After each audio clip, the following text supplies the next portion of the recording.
in the past here in Paris, for approving and facilitating this seminar in Nairobi. And also, Dr. Zagele, please convey our appreciation to the government of Kenya for their support and also making sure that the participants travel and arrive safely and get all the travel necessary requirements to enter Kenya to participate in this important seminar. This seminar, as you may already know, as you've heard this morning, marks the third cycle of regional training seminars in Africa, following successful events in 2010 and 2018, and if I remember well, in Ethiopia and Lesotho, respectively. And currently, we are targeting 28 Africa countries that are speaking English. And in 2025, we'll target the French-speaking Africa in West Africa, Central Africa, and the rest of Africa in the north. We are also deeply grateful for the financial support that we have received from the Italian and the Swiss government, which has made this event possible. We are grateful. While I won't delve into the achievements of past animal welfare seminars and conferences, and I believe in the concept note that you have read as part of your information package, there is some information that gives you what we have achieved in the past and what we want to achieve through the seminar. I would also want to highlight the evolution of the animal welfare field over the years. As animal production has intensified to meet the global protein demands, which I'm informed that they will exceed 70% by 2025, which is a good demand, a very high demand, and therefore we should be ready for this as animal health experts. The animal welfare standards at WOAH have had to evolve to address these new challenges of the evolution on animal welfare. And this has necessitated us to update the WOAH standards and recommendations, including guidelines impacting on animal welfare. As national focal points, colleagues, your contributions are crucial in ensuring the active participation of your WOAH delegates in the standard setting process. They cannot contribute to the standard setting process and actively participate without your specialist and expertise and being given to them on what positions to take as Africa. This morning, you were presented with an overview of this process, along with your mandates as focal points and other responsibilities. Looking at this agenda that we have in front of us, I can say this is a well-structured and interactive seminar that covers a wide variety of topics, such as aquatic animal health and welfare, and also animal welfare in emergencies. And this seminar has been designed in response to the feedback that we have received and also to address the regional needs. And I believe you will enjoy the training effectively. Over the past 2 years, WOAH has reaffirmed its commitment in improving the capacity building in Africa on animal welfare. This commitment is reflected in the inclusion of animal welfare as a key area of cooperation in the recently renewed MOUs that we have signed with regional organizations, international organizations such as AUIO, COMESA, ILRI, and SADC, of which some of these organizations are present in this meeting. You will agree with me that inter-regional collaborations are becoming increasingly important due to the movement of animals due to increasing trade, and Africa is not spared from this. Therefore, your expertise is needed to contribute more to animal welfare in transport and in slaughter, as examples that you will encounter this week. Patrick, in conclusion, let us challenge ourselves to implement what we learn from this seminar and collectively agree on the strategies for follow-ups and strategies to sustain this work to ensure a good return on our investment of time and effort. And many thanks to the organizing team, experts, speakers, facilitators that will make this workshop and seminar successful. And thank you all for your attention. I wish you fruitful deliberations. Over to you, Chair.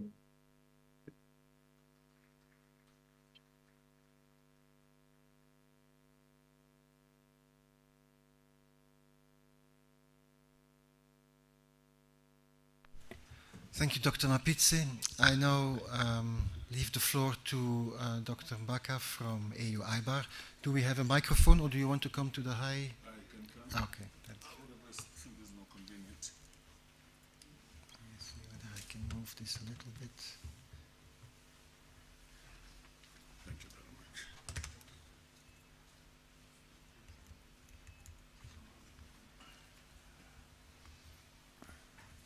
I am here to read the welcoming remarks.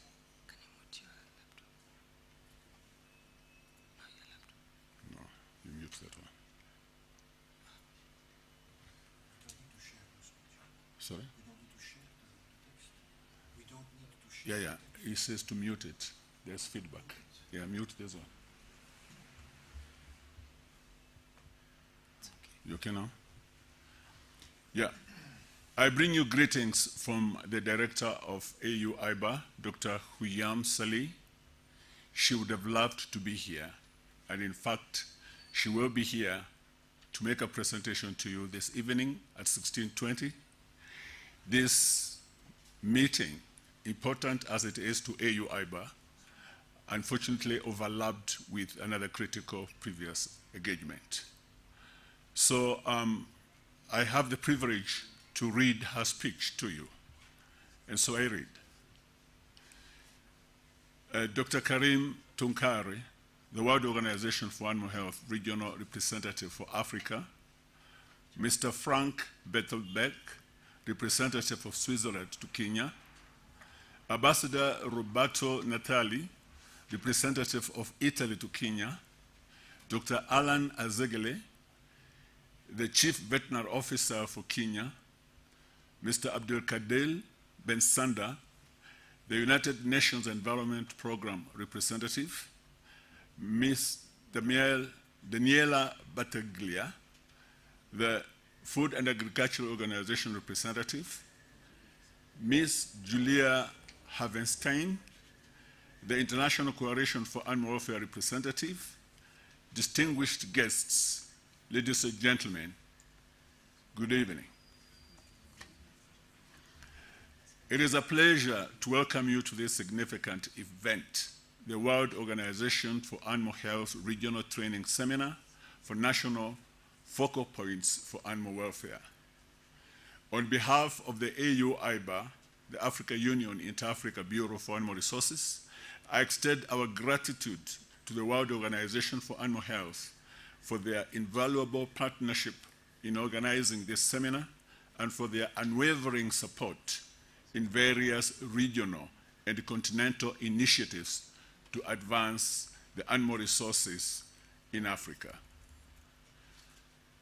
Today marks an important step in our collective journey to strengthen animal welfare across the continent. The Animal Welfare Strategy for Africa, developed through the collaboration of the Africa Union member states, the regional economic communities, the Africa Union Inter-Africa Bureau for Animal Resources, the World Organization for Animal Health, the Food and Agriculture Organization, and other key stakeholders serves as a comprehensive framework to guide our efforts. Despite its robust structure, the implementation of the Animal Welfare Strategy for Africa has faced challenges, particularly due to limited financial resources and technical capacity.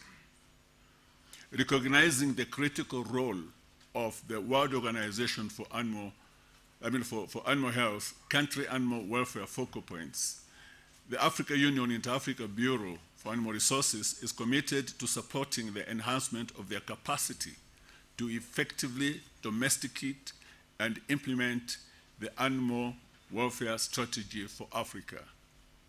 Our ongoing assessment reveals gaps in technical expertise and resources, which must be addressed to ensure the success of our animal welfare initiatives.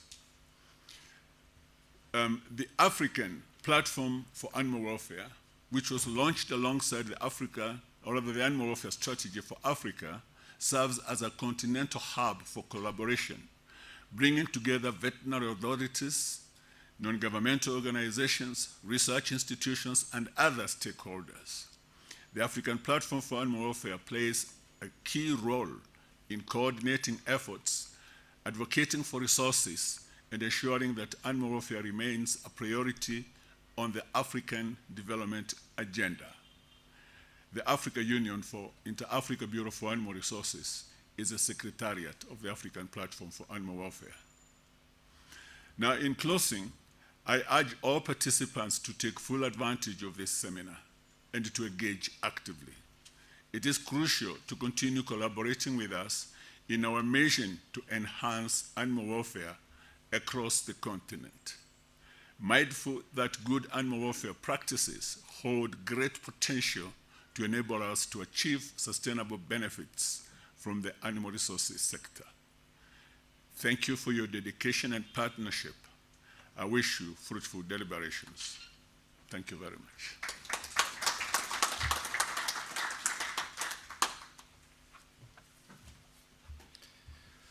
This brings us to the third and last opening address. Ellen, would you like to take it from your seat or up here?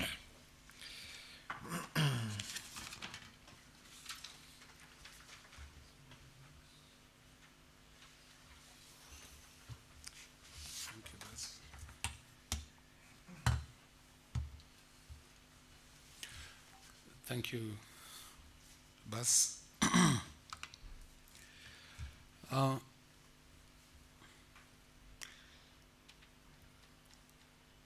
First, I just want to say good afternoon. Good afternoon once again. Good.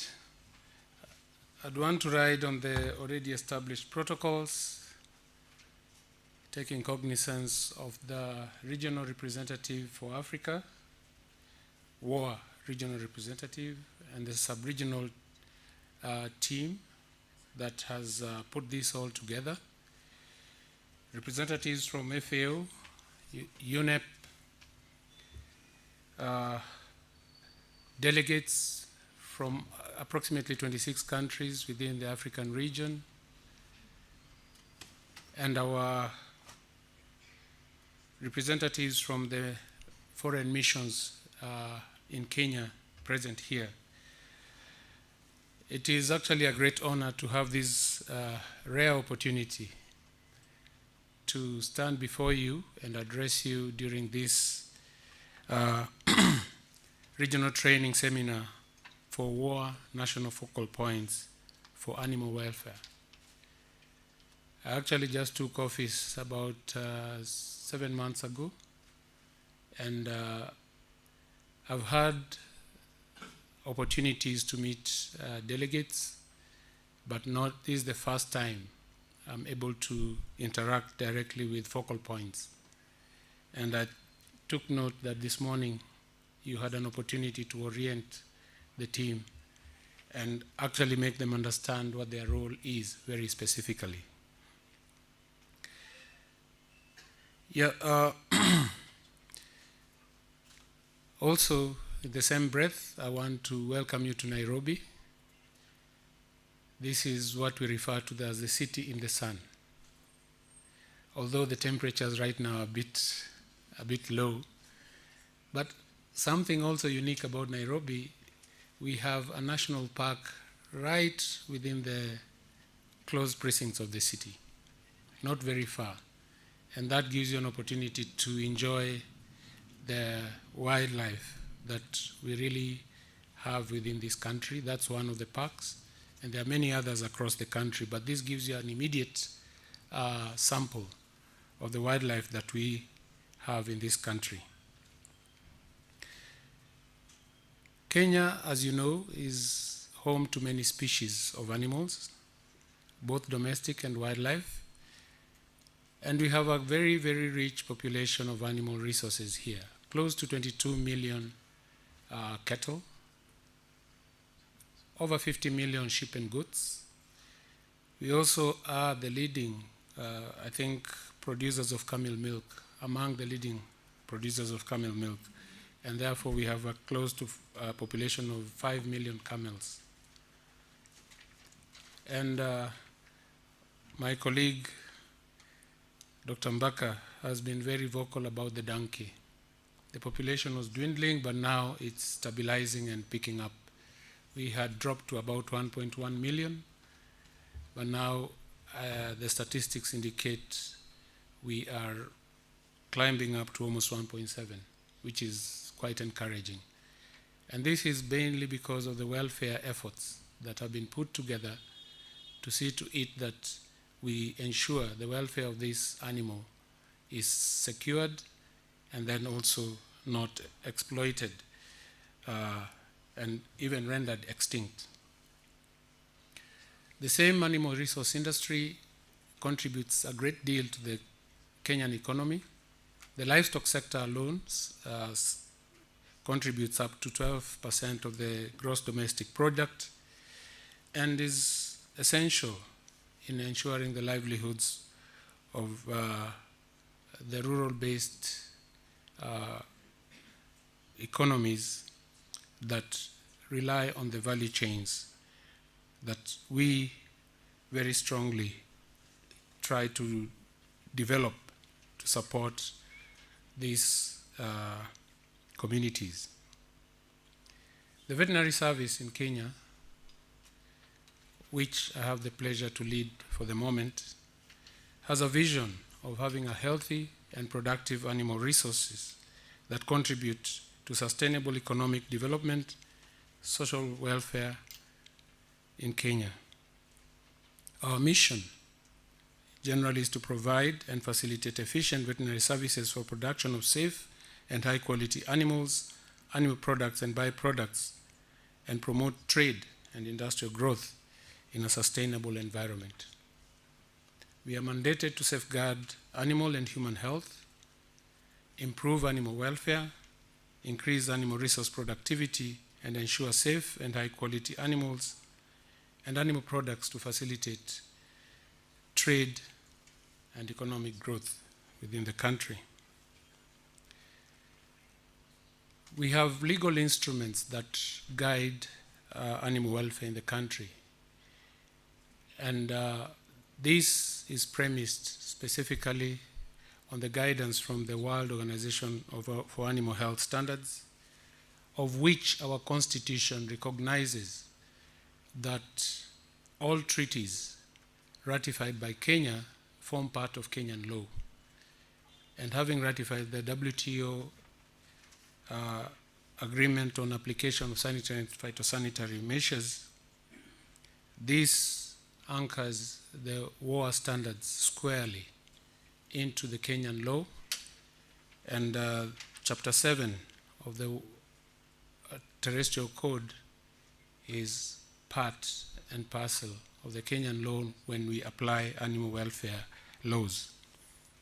Coupled with that, we have Prevention of Cruelty to Animals Act, which is one of those laws that have really been instrumental in ensuring that we enforce welfare rules to ensure that our animals are safe and we safeguard the 5 freedoms that are well prescribed in animal welfare.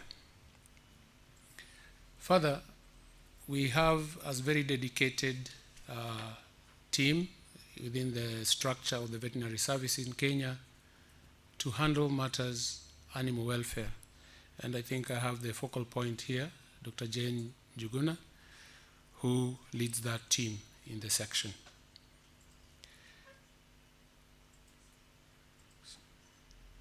So far, we have had tremendous success, but also we have suffered tremendous losses, especially whenever there is unscrupulous trade in donkeys, and this has necessitated the country to put in place a multi-agency team to deal with this menace, and this is through collaboration between the Ministry of Agriculture and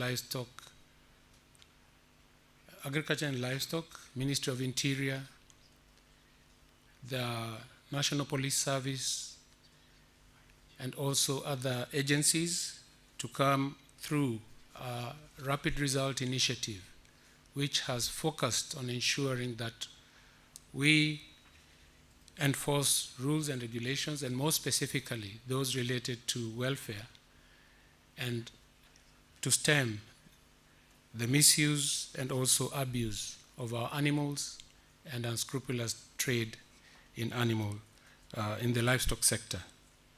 These initiatives have bore fruit, and we have seen a change in behavior among our rural folk who handle a lot of these animals.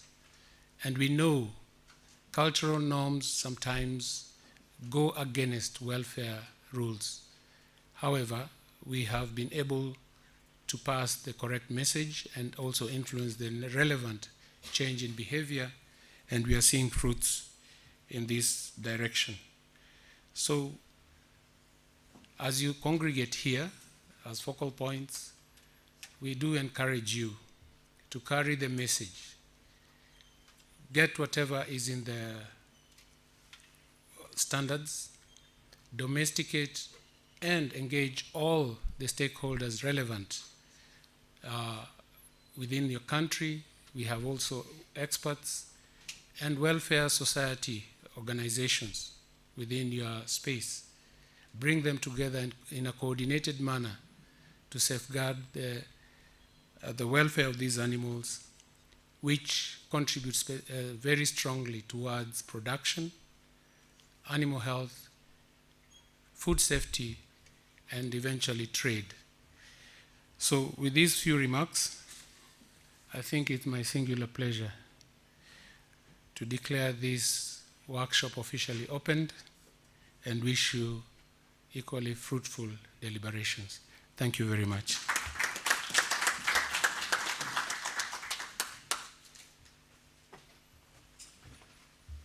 Thank you, Dr. Azegeli. With this, I'll invite you to step outside for a group picture, and then I'm not sure there will be refreshments already, but we can then come back inside and start with the program. Thank you very much, guests of honor. Thank you very much, Neo Online. You're all welcome to stay online and follow our proceedings. Lynn, will you be leading us? She's out already. Okay, so please follow Lynn outside for the group pictures. Don't take too long because we are short of time already.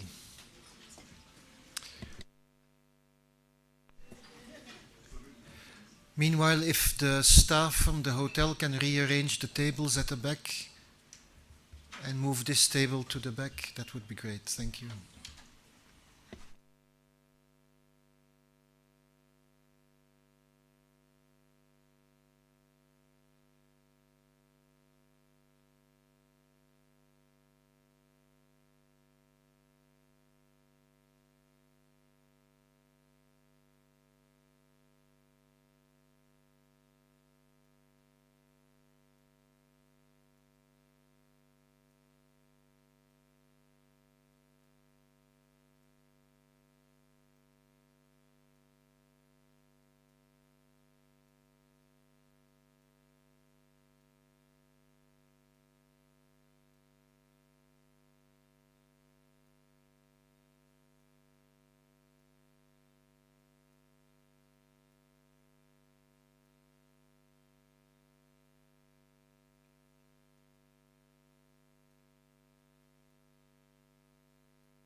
Okay, as kind of an icebreaker, we'll do one more Mentimeter session, slightly different questions from this morning. So those who are joining us this afternoon, feel free, please feel free, that's what I was going to say, please feel free to take any device, smartphone or laptop or tablet, and log on to menti.com, and then you will be asked to enter a password. The password is different from the one this morning, so just ensure that you enter this code, and then we'll see how quickly we can get everybody online. So the code is 89631618. I hope that's the right code because it looks like the one this morning.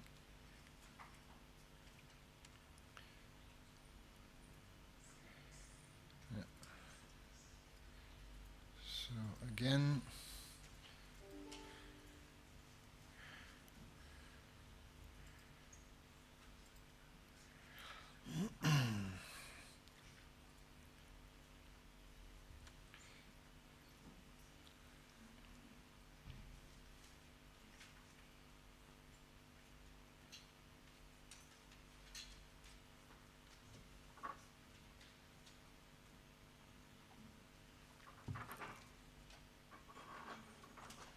I may need some help because I'm not on Zoom anymore, of course. Is there anyone on Zoom at the moment? No? Okay.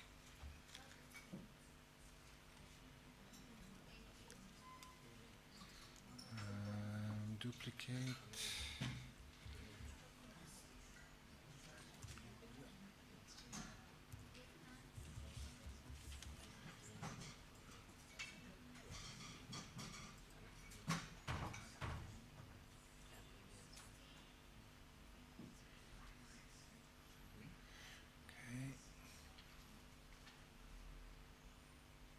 So the code is here, 89631618. We have 12 people online at the moment.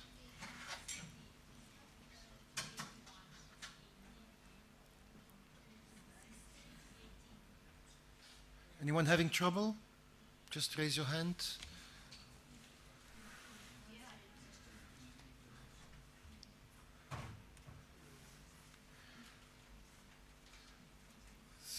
Only. This morning we had 22, so we should have at least 25 now. So menti.com and then enter the code 89631618.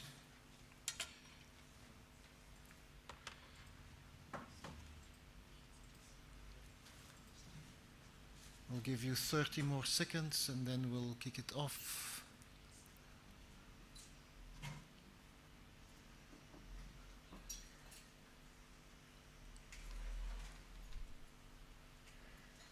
$15, still less than this morning.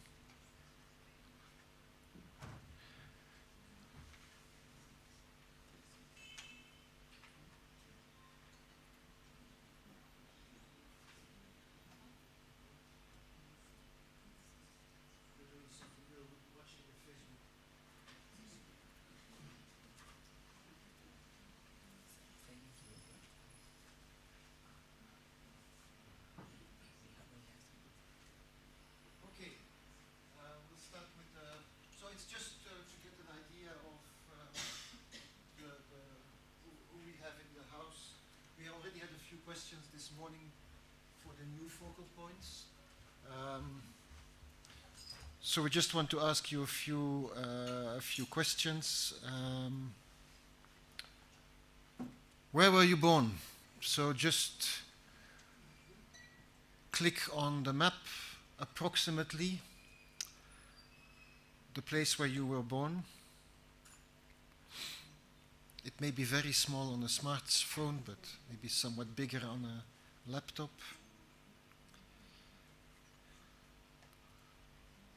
So we have people from inside Africa and from outside Africa.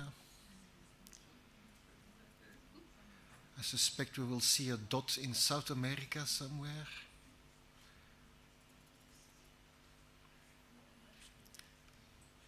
You were not born in Chile?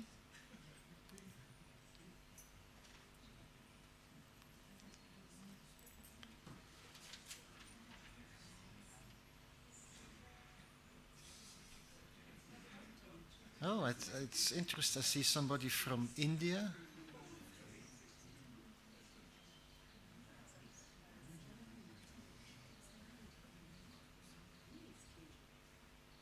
This must be Seychelles, I suppose.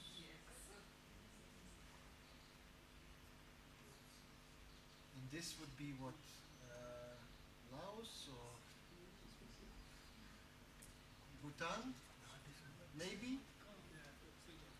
Bhutan, India, Spain.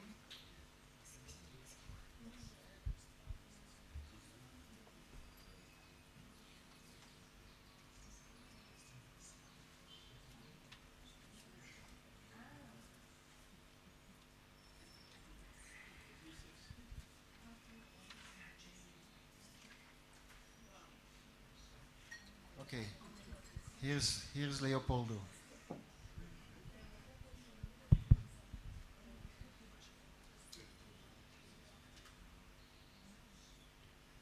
And I think this must be an overlap between Spain and Portugal. And this must be Kenya, that's for sure. And then here, I'm not sure, this looks like a cluster of Namibia and Botswana, and maybe even Zambia. Good. So welcome everybody.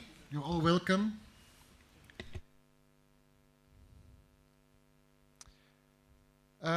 Same question we asked this morning. Have you ever been to Nairobi before?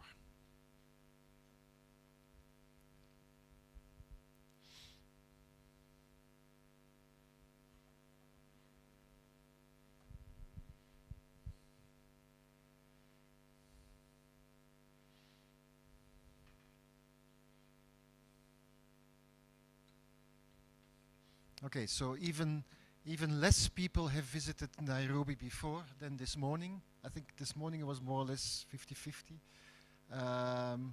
7 people actually live here, and 15 people have never been to Nairobi. They got some of them got a security briefing this morning that was very scary, but let that not discourage you. This is the safest place on earth. So I encourage you to discover Nairobi. As Alan said, there's a park around the corner. Okay, which OIE or WOAH focal points trainings did you attend as a focal point or otherwise, as a facilitator or a speaker? So there are three options. Either cycle 1 in Addis, cycle 2 in Maseru, or none of them.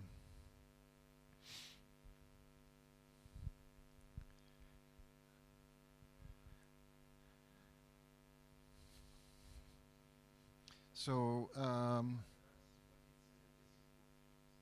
you can't do both? You can't check both? Only one? Okay, that's my mistake then.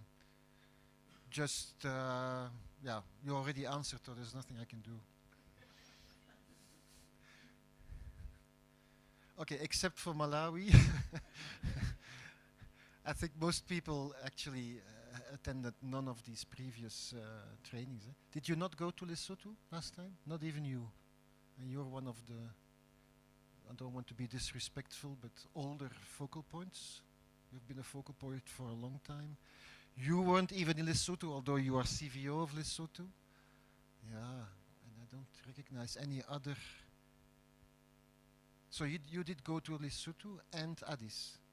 Wow. You must be really old.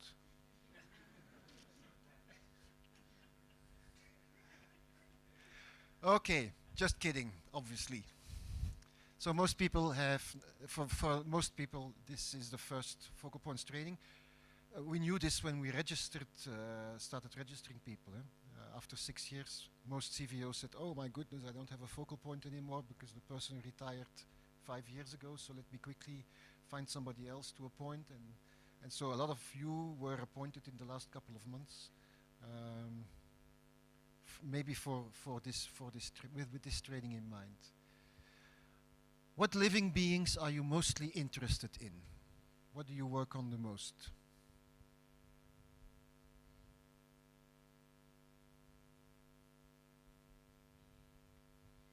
Terrestrial animals, extraterrestrial animals, aquatic animals, humans, ornamental pot plants.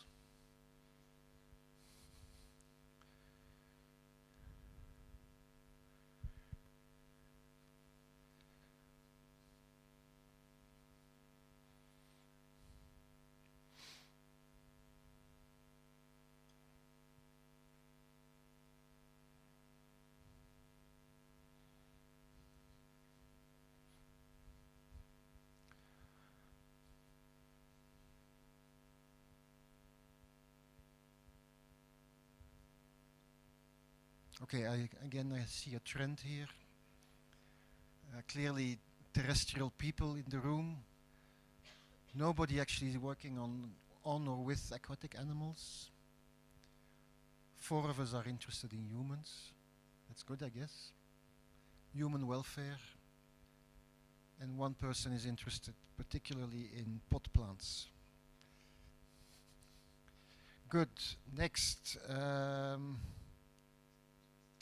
That was it. So again, for the sake of the people who joined us online and who joined us this afternoon as facilitators, and potentially some focal points that were not in the room with us this morning, I still fail to see where the focal point from Egypt is. Maybe we need to check whether his flight actually arrived. I'm going to ask everybody to introduce himself or herself again, very quickly, very briefly, so that the Director of Vet Services knows who is in the room and who he has to take care of for the next 3 days. Let me start with Desmond. Good afternoon once again. For those who are not in the morning, my name is Desmond Rono. I'm a project officer with the World Organization for Animal Health. Thank you. Good morning once again. Good afternoon, sorry. Must be the lunch. My name is Lynn Iadi. I work with WOAH as the communications officer, and good to meet you again. Good afternoon, everyone. My name is Mieye Gregory Mululuma. I'm a veterinarian. I'm with the Department of Veterinary Services in Zambia. I'm also the animal welfare focal point for Zambia. Good afternoon, ladies and gentlemen. I'm called the Tashurura Barimwa Optato Sarongo. Working with the Ministry of Agriculture, Animal Industry and Fisheries, Uganda, in the Directorate of Animal Resources, Department of Animal Health. I'm Dr. Kitambi Anet from the Ministry of Livestock and Fisheries, Tanzania, from DVS Director of Vet Services, and I'm also Assistant Director responsible for zoosanitary inspection, animal welfare, and animal identification. Good afternoon once again. I'm Dr. Golkwai, CBO and animal welfare focal person from South Sudan. Thank you. Good afternoon. I'm Dr. Andrea Yelia from the National Department of Agriculture in South Africa, and I work in veterinary public health. I'm the Deputy Director. Thank you. Good afternoon to all. My name is Mohammed Hashi. I'm from the Somalia, Ministry of Livestock, Forestry and Range, Department of Animal Health. Also, I am focal point to the WOAH, and also I work in the veterinary public health. Thank you. Good afternoon. I am Joseph Musa Samai from Sierra Leone, working for the Ministry of Agriculture and Food Security, Livestock and Veterinary Service Division, while animal welfare focal person, and also one health focal person for the animal health. Thank you. Good afternoon, everyone. I'm Ms. Gira Pierre from Seychelles, Animal Welfare Officer and Animal Welfare Focal Point. Hello, my name is Jean-Claude Masengesho. I'm a veterinarian. I'm from Rwanda, and I'm the director for Rwanda Animal Welfare Organization, and appointed as the WOAH Animal Welfare Focal Person. Thank you. Protocols observed. I'm Dr. Ilya Yohana from Nigeria, Federal Ministry of Agriculture and Food Safety, Department of Veterinary and Pest Control Services. I'm a Deputy Director. I'm the Animal Welfare Focal Person with the Division of Sanitary Mandate. Thank you. Yes, good afternoon, everyone. My name is Dr. Dangene Haimbodi, Minister of Agriculture, Water and Land Reform, Namibia. I'm also a focal person for animal welfare. Thank you. Good afternoon. My name is Susanna Shama. I'm from Mozambique. I'm a vet and working in the National Directorate of Livestock. Thank you. Good afternoon, everyone. I'm Dr. Ramprogas from Mauritius. I'm currently working on the Animal Welfare Unit of the LVD, Livestock Veterinary Division. Thank you. Good afternoon. I'm Julius Churu, CVO Malawi, outgoing focal point. I think I'll select another one next week. I didn't have time to choose one before this. I wanted to come and see Jacaranda for the last time. Thank you. Good afternoon. My name is Roland Fakbe. I am the Director of Animal Production and Health from the Veterinary Division, Ministry of Agriculture, Liberia. Good afternoon. I am Dr. Wiam Hussein from Libya. I work for National Center for Animal Health. I am happy to meet you, everyone. Thank you. Good afternoon, everyone. I'm Relebwile Lepian, Director General of Veterinary Services, Lesotho, and the incoming animal welfare focal point. Contrary to my colleague, my Malawian colleague, I'm here to stay. And I'm not intending to appoint anyone. As I mentioned in Lesotho, animal welfare lies within the CVO's, one of his CVO's responsibilities. Thank you. Good afternoon. My name is Dr. Jane Joguna. I work with the State Department of Livestock, Directorate of Veterinary Services. I'm the WOAH Animal Welfare Focal Person. Good afternoon, everyone. My name is Mwimadli Marianne, working under the Directorate of Veterinary Services, Nairobi, Kenya, under the Animal Welfare and Veterinary Advisory Services section. It's a pleasure to have you people around. Thank you. Good afternoon, everyone. Dr. John Kariuki, under the Directorate of Veterinary Services, working at the Veterinary Public Health section. Thank you. Good afternoon, everyone. I'm Benjamin Kisi Sasu, Veterinary Officer at Veterinary Services of Ghana, and I work purposely in the National Food Safety Laboratory. Thank you. Good afternoon. My name is Alabatu Jata from the Gambia, Ministry of Agriculture, Livestock and Food Security, working on the Department of Livestock Services. Good afternoon, everyone. I'm Hadku from Ethiopia. I'm working in the Ministry of Agriculture, and I'm the head for the livestock identification, traceability, and animal welfare. Thank you so much. Good afternoon. My name is Bavugile Bunene from Eswatini. I'm a veterinarian under the Director of Veterinary Services. I've been working as the rabies focal person for the past years. Recently appointed as the animal welfare focal person. And we're talking about AMR. So I was recently elected as well as the AMR chairperson at national level, and I'm also a pastor.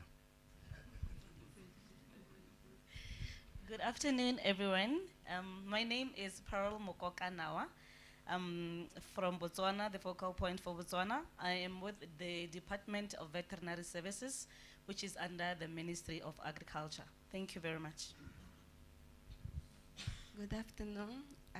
My name is Diodete Francisco from Angola. I work in Minister of Agriculture, Service to Veterinary Service.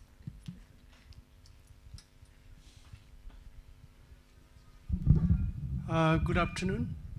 My name is Tenzin, and I'm working at the World Organization for Animal Health, Sub-Regional Representation for Southern Africa, Gaborone, Botswana. And I'm a veterinarian, and I'm coordinating rabies elimination project in Namibia as well as in the Southern Africa. Thank you. Thank you. Good afternoon. My name is Mwenda Mbaka. I'm a veterinarian. I'm supporting the African Platform for Animal Welfare Secretariat at AU-IBA as an animal welfare expert. Thank you. Good afternoon to everybody. Daniela Battaglia from the Food and Agriculture Organization of the United Nations, based at FAO headquarters in Rome, and the person coordinating the program of animal welfare of the organization. Good morning again. Good afternoon again. Good afternoon, everybody. My name is Julia Hafenstein. I'm from Germany, and I'm representing ICFO, the International Coalition for Animal Welfare. Good afternoon, everyone. My name is Dr. Berry Lokumu. I'm a veterinarian here in Kenya, and I work with World Animal Protection Africa. I work under campaigns, mobilizing, monitoring, evaluation, accountability, and learning. Thank you. Good afternoon, everybody. I'm Leopoldo Estuardo, Scientific Coordinator on Animal Welfare at the Standard Departments at the WOAH headquarters in Paris.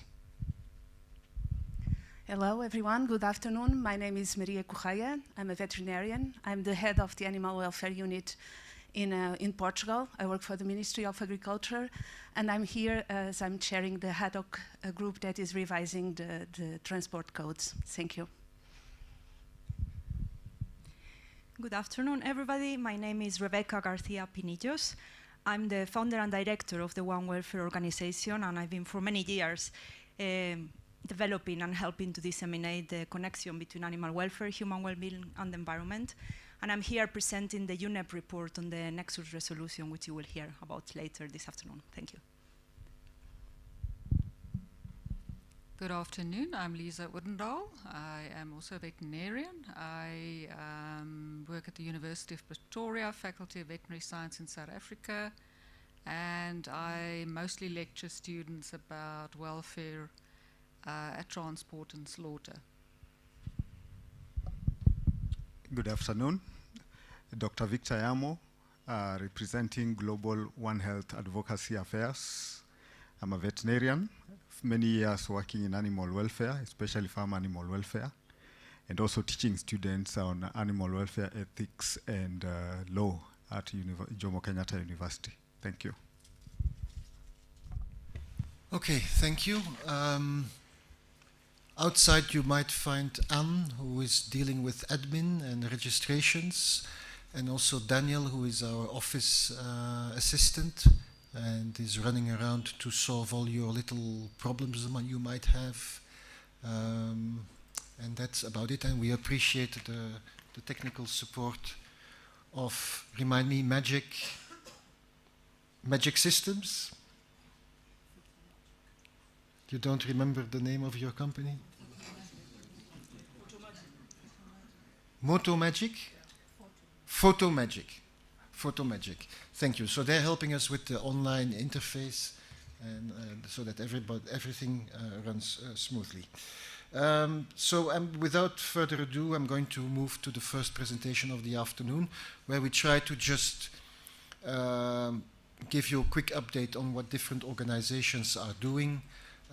So it's called the regional and international landscape before we actually delve into the two main technical subjects of slaughter and transport, but that will be for tomorrow and day after tomorrow.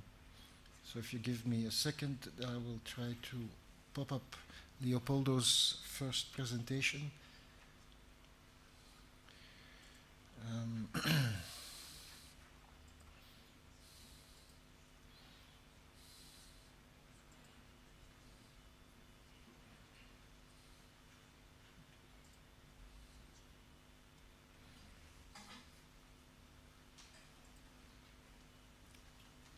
I might need your key because I'm not sure what happened to the... Oh, you did not give me your presentations for this afternoon, did you?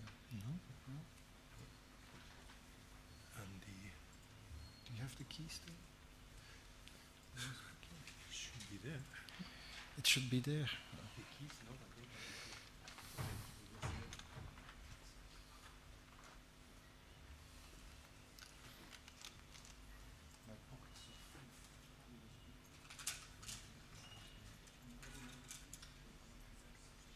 I have one here. Follow yours.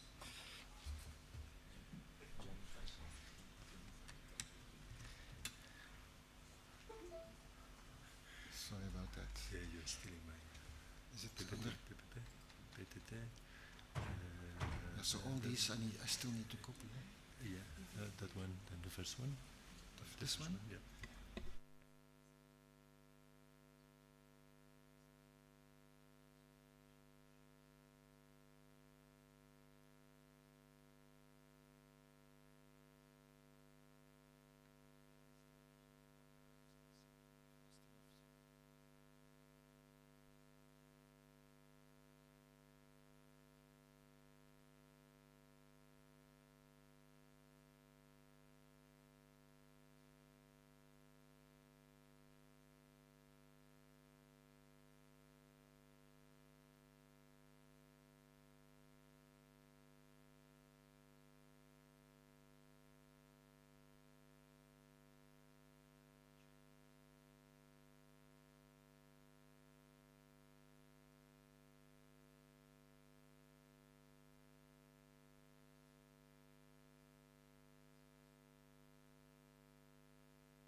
Yes, this one works.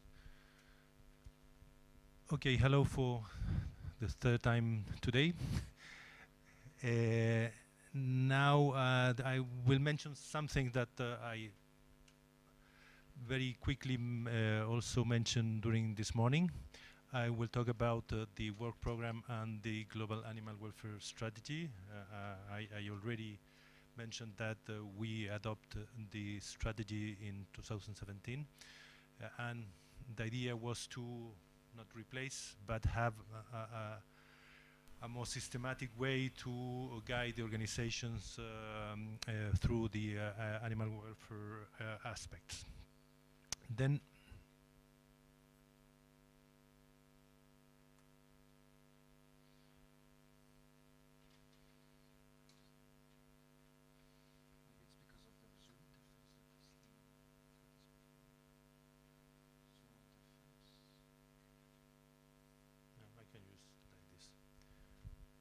okay, no worries.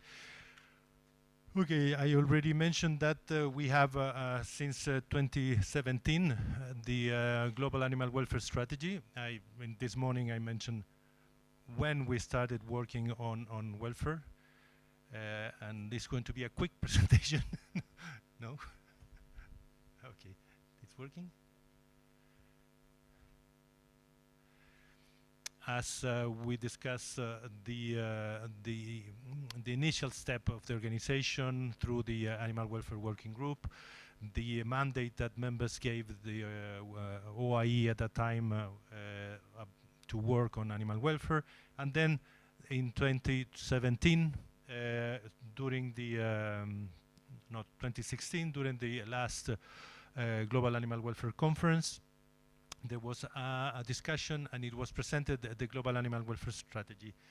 And in the 85th General Session, it was adopted, the strategy with that vision that you have there, a world where the welfare of animals is respected, promoted, and advanced in ways that complement the pursuit of animal health, human well-being, socioeconomic development, and environmental sustainability. Then you can see that it's included in the strategy a lot of concepts that we are going to discuss, like one welfare, the UNEA resolution. Then it's quite in line on that. Oops, sorry. Today also I mentioned that, but I didn't explain it in detail. The strategy is built in 4 different pillars, but we can say the core one is the development of animal welfare standards, capacity building and education, implementation of animal welfare standards and policy, and the communication with governments, organizations, and the public. And for all of them, they have some activities that the idea is to support the implementation of the standards in both code, even if in the aquatic code it's more depending on the global animal health aquatic strategy. Once again, this diagram that says where you are mainly now called to support the delegate and your country is through the commenting process of the new, and also to in the revised chapters that are presented by the Code Commission after the February and September meeting. We also mentioned how the standards evolved. That today we are more developing our standard based on the outcomes, that's mean the response of the animals, rather than indicate the necessary resources or management practices that could be, seems to be more restrictive. And here we are now giving in the different standards indicators or criteria that need to be assessed to assess the global aspect of welfare through welfare indicators. Then we are looking to the consequences rather than the factors that we are providing to the animals, and that's because it will be more easy for members to adapt the standards to their own reality, just looking through outcomes. It's different, for example, to assess the welfare of a chicken that lives in Norway with minus 40 degrees, or a chicken that is live in Brazil with plus 38 degrees. Then we are looking to the animals, not to the resources or the management. Then this is a summary of what we have so far. You find in brackets the first adoption of the chapter, and after that the last update of that one. For example, here we have the animal welfare during slaughter, that in the past was slaughter of animals. That was the last one we adopted during the last general session. And we are going to go in tomorrow very quickly about on the content of the main chapters that we have in the terrestrial code. And also remember that we have the section 7 in the aquatic code with the animal welfare chapters for farm fish. This is important. It's only for farm fish during transport, killing, and also killing for consumption, and killing for disease control purpose. Oops, very sensitive this thing. Okay, what is happened now with the standards that we are developing or we are revising? Remember that the chapter 7.5 was just adopted during the last general session. We are going to talk a little bit more during the Thursday session. And it's important for you to know and to work that there are two main chapters that are under revision. The 7.1, which is the introduction to the recommendation for animal welfare, that was presented for comments after the February meeting of the Code Commission as the Annex 29, and it will be reviewed from next week in the September meeting of the Code Commission.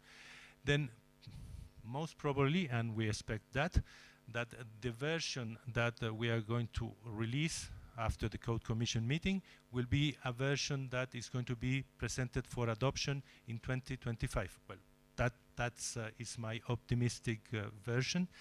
Maybe the Commission will have another idea after the analysis of all the comments you sent and our partners sent. But we are expecting that we are going to have that chapter probably presented for adoption next year. And the main changes, and I'm going to show it that tomorrow, it's the inclusion of the 5-domain concept and also a clarification on the terms that we are using now, as you saw in the previous slides on the evolution of the development of the standards on animal-based, what means animal-based, what means resource-based, and what means design-based. We are also reviewing the chapter 7.6, killing of animals for disease control purpose, that also was presented for comments, but only half of the chapter or part of the chapter was in the introductory part of the chapter.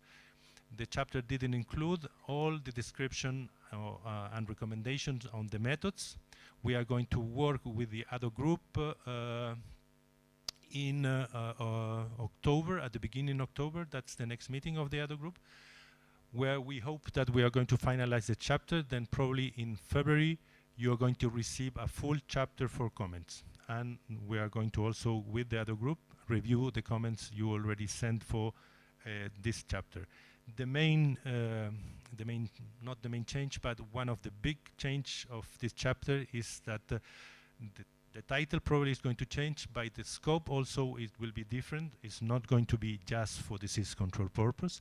It's going to be the killing of animals for different reasons, and we are including for that, for example, a disaster situation. Then it will be more general and give the opportunity to use the methods that are going to be included in different settings, not only on disease control purposes. As Maria mentioned, we are reviewing all animal welfare transport chapter 7.2, 7.3, which are transport by sea and by land. We have recently a meeting with the other group, and probably at the beginning we thought that the chapter 7.4 will follow another path, which is discussing more or less with the IATA, because if you, I don't know if you are aware, IATA have a specific document that is called Live Animal Regulation, which is a regulation that companies use for transport of animals, in which they are copy-paste what is in the code, but additionally there are more technical information, for example, about the containers that they need to be used in the plane for the different animals, quite technical with the measurements, with the with other aspects that they need to comply. Then now the proposal of the other group is to have it's going to be and that is the proposal for the Code Commission, is to have a single chapter that covers the 3 means of transport, and that also is interesting because also the other group proposed some definitions like means of transport, and in that single chapter there will be specific recommendations depending on the means of transport. But you're going to have that information after the September meeting of the Code Commission. Then probably in 1.5 months more, you are going to receive the report with the discussion and the decision of the Code Commission.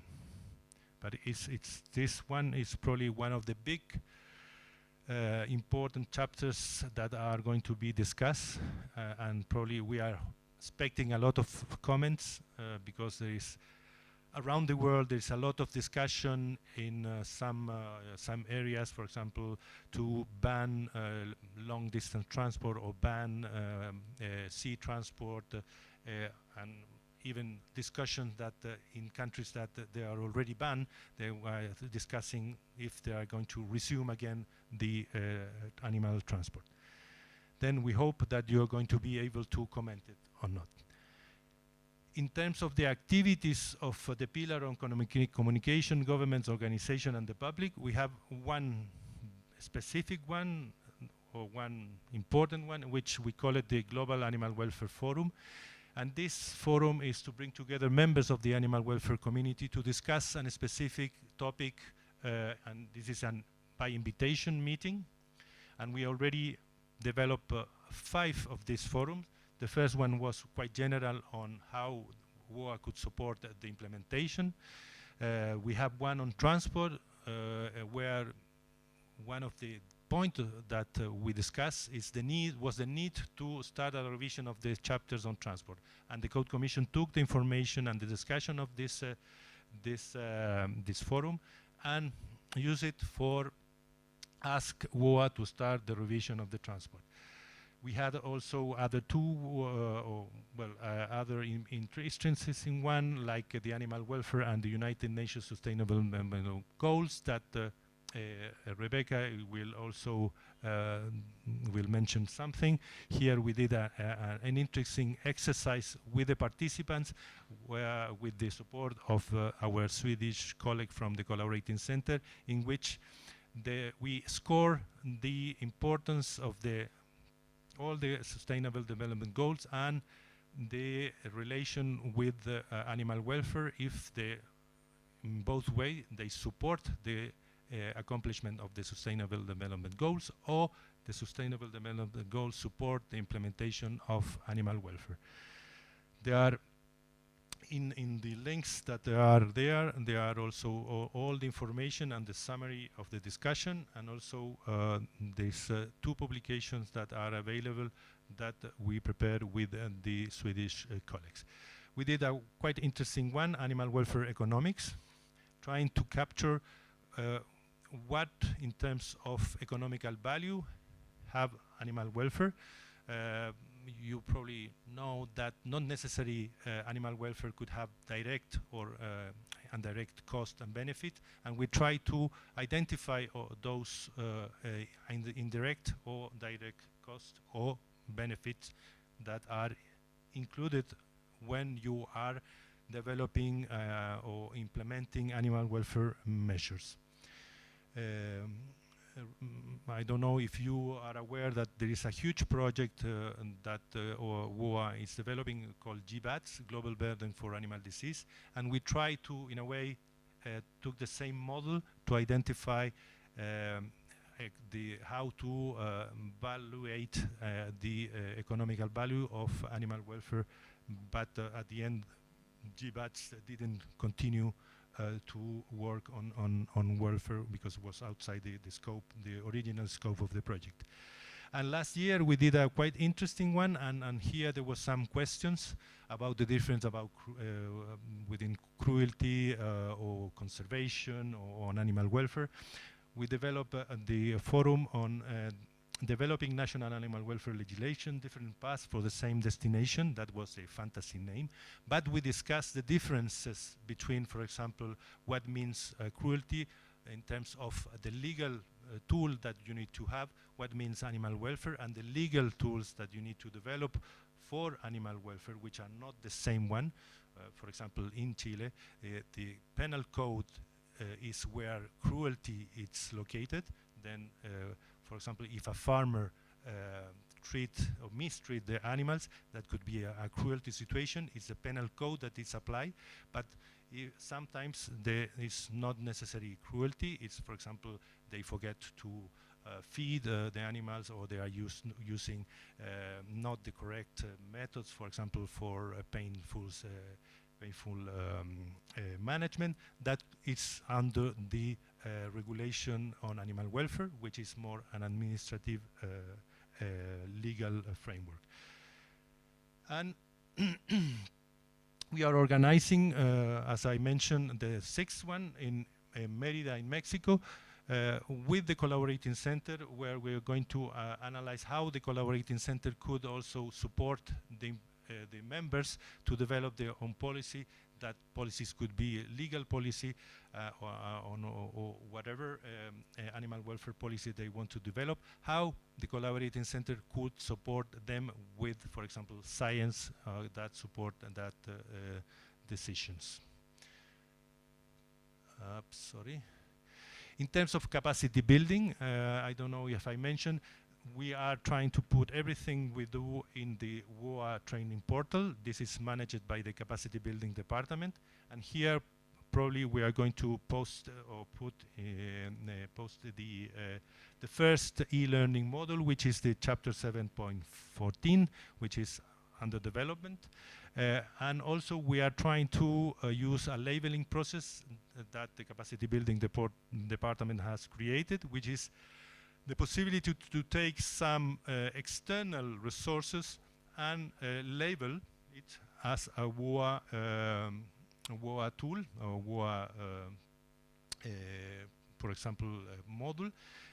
But that is quite difficult, because the donor of the content, if I can say it, wanted to don't want to lose any aspect of that module. Then sometimes it's not in line with what is in the WOAH chapters. But we are continue trying and continue see if that is going to use. We have the focal point seminars, these flash information sessions that we are thinking to do it or not, because last year was not very successful. And we have the Animal Welfare Collaborating Center network that I told you that we are going to hopefully finish in the next forum meeting. We already talked about the regional animal welfare strategy. It's important to rethink and also to involve more the members in these ones. We have been trying to involve the regional bureau, that's mean the regional commissions.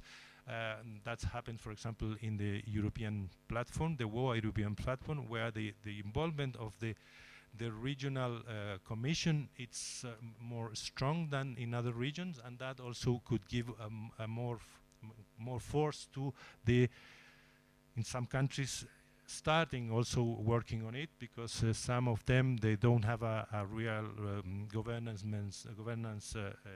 body, or they don't have a real action plan.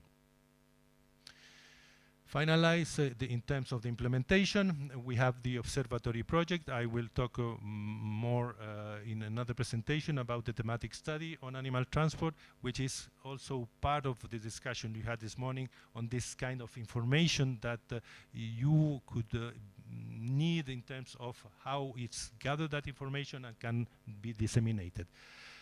And also in terms of the implementation, I will highlight the technical specification ISO TS 34700, which was a huge work we did in collaboration with some partners, and that technical specification, which is not a full ISO standard, can support the implementation of the code, as the reference document is the terrestrial code. And we are doing other documents like animal welfare during transport, like a model of contingency plan and a model of checklist for transport.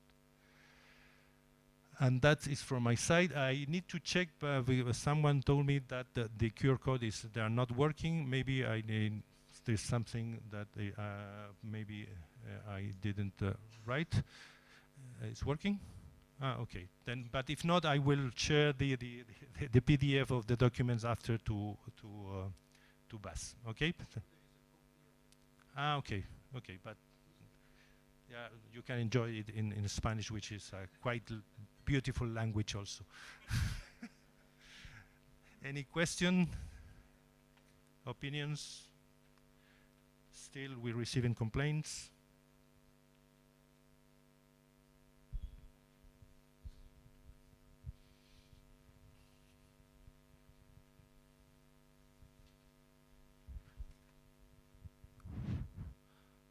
Okay, thank you. My concern actually has to do with the aquatic species on the animal welfare issue.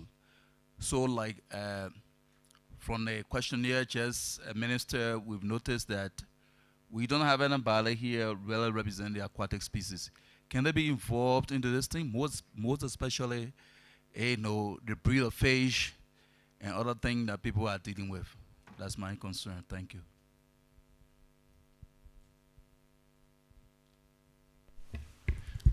Well, here I'm not going to use my Chilean characteristic, more from our former colonizer, like a torero, leave the bull pass, because in fact all the animal welfare aspect in the Aquatic Code Commission is going to be under review, but the process will start with a consultancy that will see the science under the current chapters that are in place. Then so far there is a kind of statu quo on the standards on welfare, and they are planning to start next semester or this semester with this scientific analysis of the science, because there is a lot of also pushing for include other species, not only farm fish, in the aquatic code. Then I will stay there in my answer, because there's nothing new. We have those chapters that are applied for farm fish. It's quite important also, because coming from Chile, where the industry of the salmon industry is super important, applied for them, but there is still some discussion behind the science that support the recommendations that are in those chapters. Sorry for that. And a question there.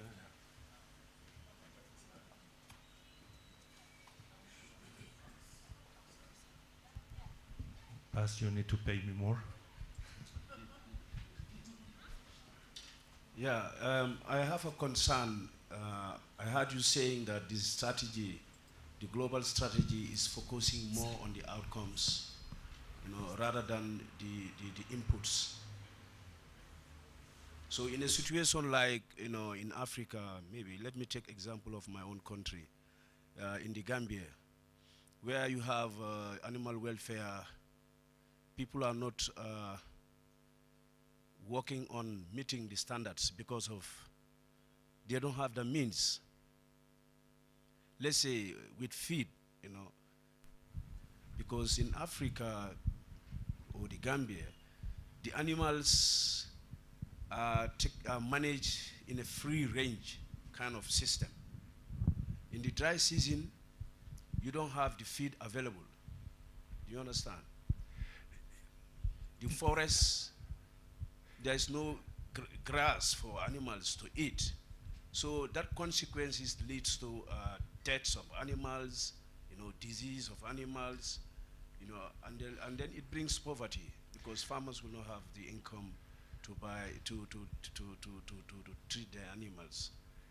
And then, it's true, but it's also, I can put it into the other way. If we say that we are going to use only resource-based measures, the standard will say you need to give, I want to say anything, I'm not a nutritionist expert, X kilocalories per day to a chicken, X kilocalorie per day to a cow, fiber, etc. That will be the standard. But that not necessarily will show the results in the animals, because the kind of diet could be different in your country, in Gambia, it could be different in Chile. The same thing about the temperature where you are kept the animals is completely different, the one in Chile, in Norway. Then because of that, the recommendations that are now in the chapters are more focused on outcome-based measures, animal-based measures, rather than the other ones, even if it's important to consider it when you see a problem in the animals, in the animal-based measure.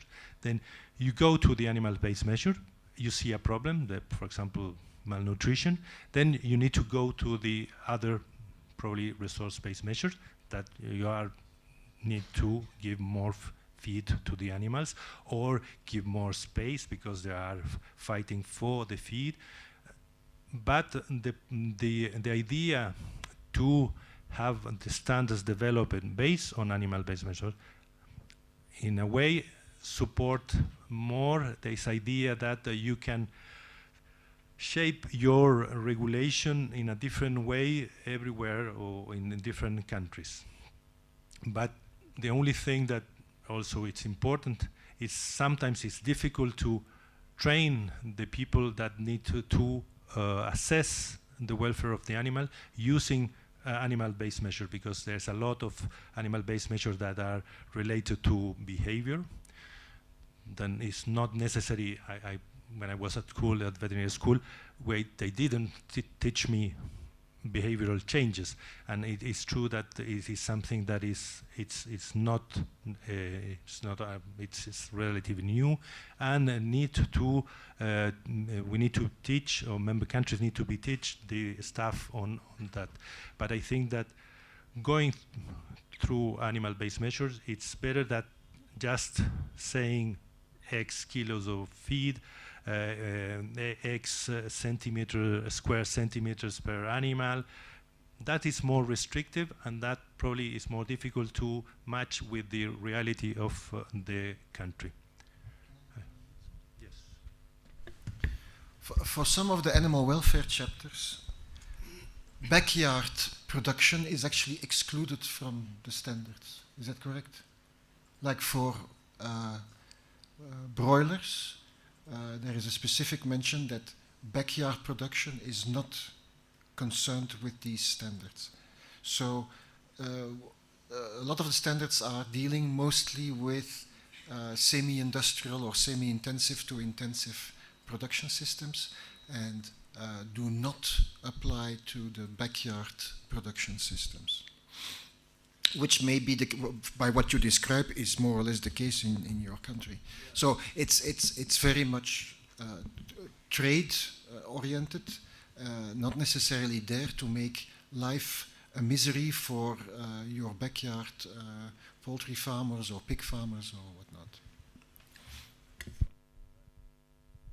So in that case, just to add something that not necessarily says that there's no animal welfare problems in a free range or backyard animals, then it could be.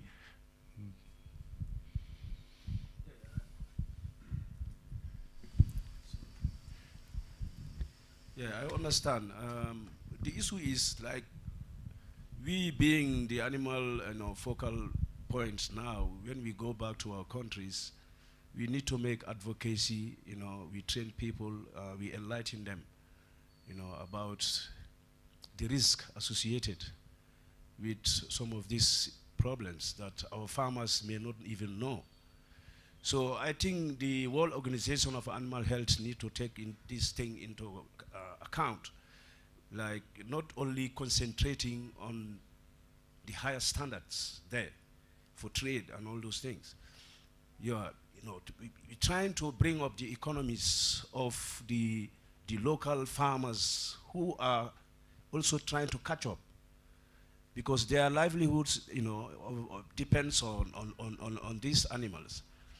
And then we're seeing at the national level, if they are not meeting those standards, You know, we'll be doing the advocacy, we'll be doing the training. We don't have the funds to support them to enhance the production and productivity. Like the example I'm giving you, in a free-range system, in the Gambia, majority of the farmers don't have intensive systems or even semi-intensive systems, where if you come, you can, you know, really control the animals to see what type of feed, you know, in terms of the standards in calories whatsoever.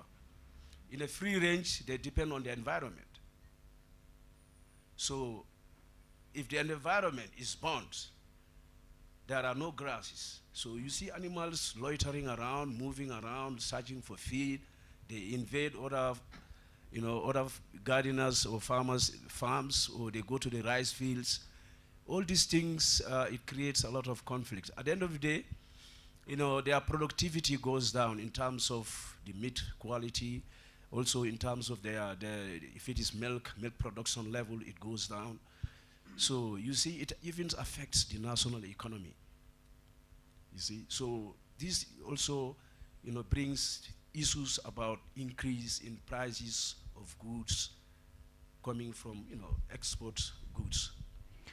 So, you know, I'm just appealing, you know, to so that the world WOAH to look into all these things, you know, to make even more further our work easier, to at least streamline to the grassroots. We know the standards are there. We'll be talking to those people doing the intensive and semi-intensive. But at our level in our countries, we don't have majority of farmers at that level. No, I fully agree. I fully agree. But because of that also, it's quite important your work.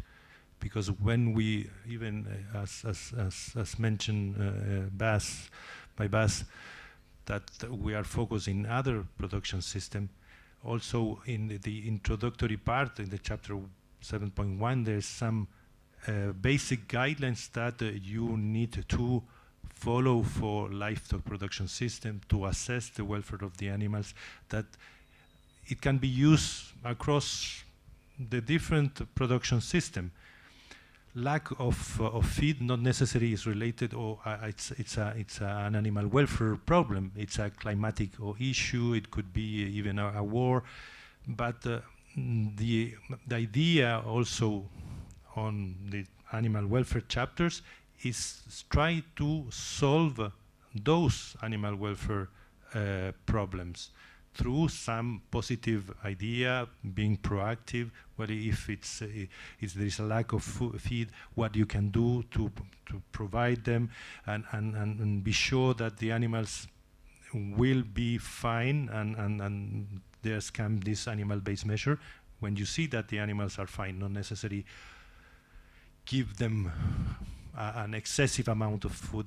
We are not, WOAH is not also working to high the level, is try to protect or to try to improve the level, the basic level of animal welfare through the whole globe. And it's important to have your input when the chapters are presented for comments. If not, if you don't comment, if you don't send your comments, we are not going to have the possibility to reflect that in the text.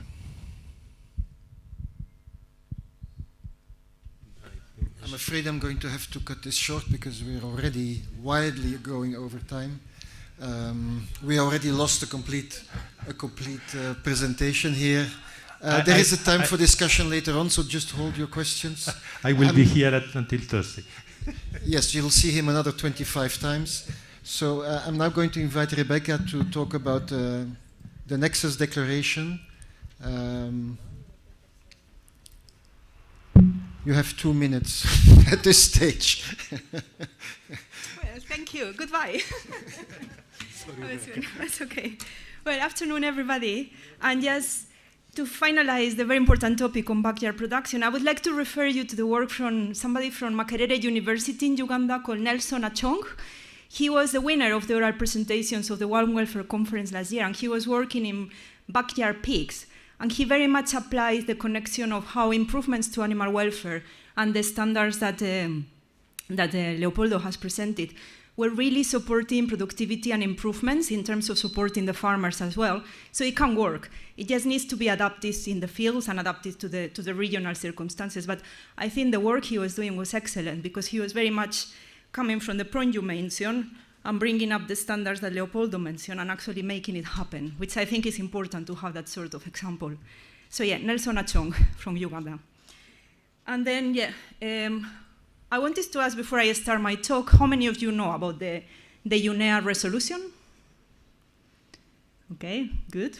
I was expecting to see at least 6 hands, because I know it's very important for 6 of the countries here who supported the resolution. So I do hope that more of you have heard of it, but it's good to see some hands up, and I know how important it is to some of your countries. So I'm very pleased and I'm very grateful to our colleagues to include this presentation here, and also to UNEP colleagues that have facilitated this work. Yes? My apologies, we keep forgetting that there are people on Zoom and that we have to share the screen every time we change. Okay. Sorry about that. That's fine. It only takes a second. So while you do that, I would just like to explain why I'm presenting this here. So I would like to make clear I'm not UNEP staff. So my colleague Abdelkader Bensada, who was supposed to be here today with all of us, couldn't make it, so that's why I'm here with you. I was consultant for the UNEP last year, so I'm the one that did the scoping report that you are going to hear about today, so that's why I'm presenting it. But it has all been based on information that is publicly available, and it's information that has been also reviewed by colleagues at the UNEP department. So yes, wanted to make that clear. I'm not pretending to be here representing any organization, I'm just presenting this work so we all understand about the resolution and the work that has been done. And any important questions that needs to be answered by UNEP, I will be very happy, or WOAH colleagues, to take a note and to pass them over so they can answer them if needed. Okay, so I'm going to speak, and I don't know why this is not working, but I will do it from here. It's not really.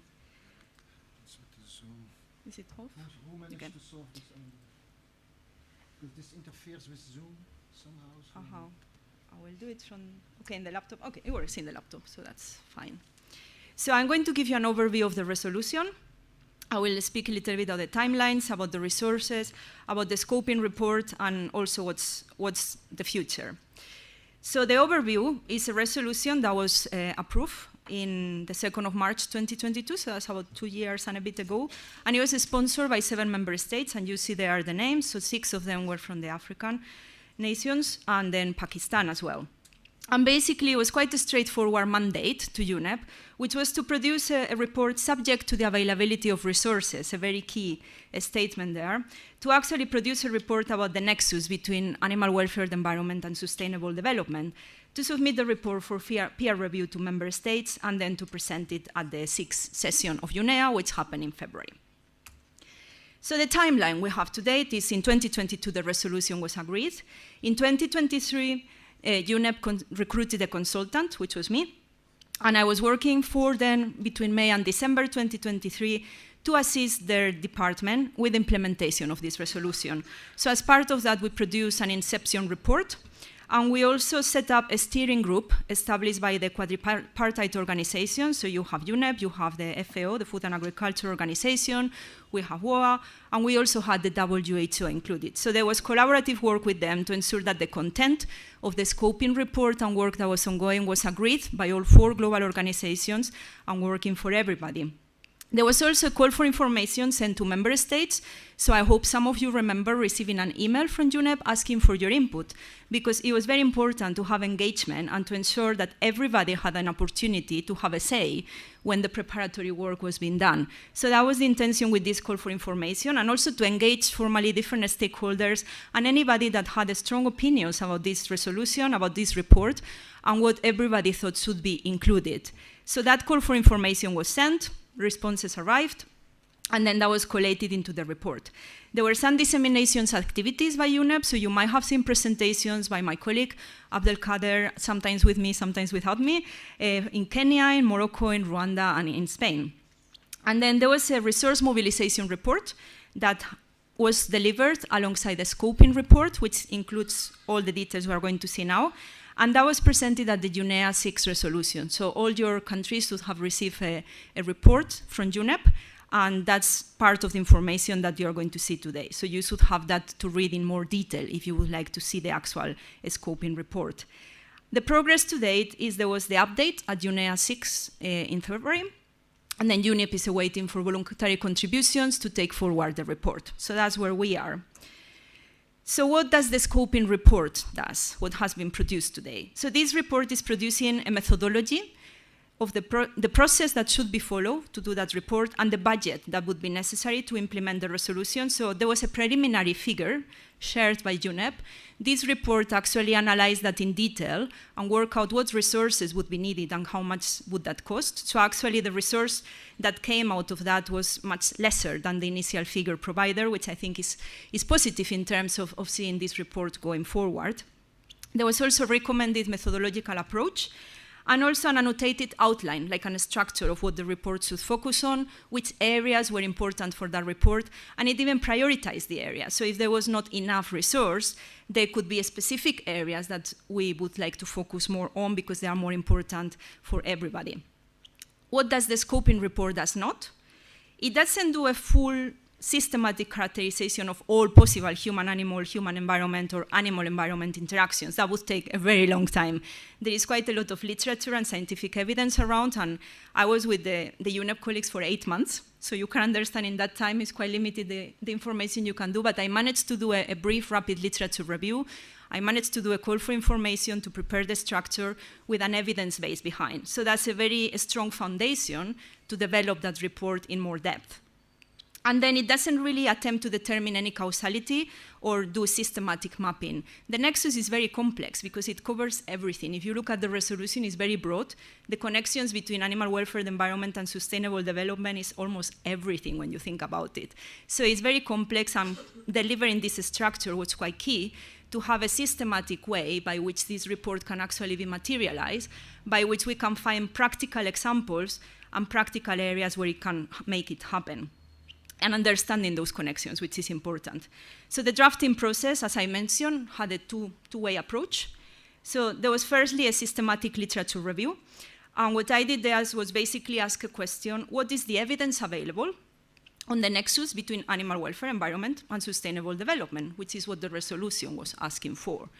And then I did a literature review on different databases, and I got about 100 individual abstracts, not that many, right? I was really worried that it was going to be thousands of them, but actually it was just 100, and they covered different themes, but actually the majority of them were focused around food systems. So about 70% of all the abstracts was around food systems and food production, basically. So that was a priority area.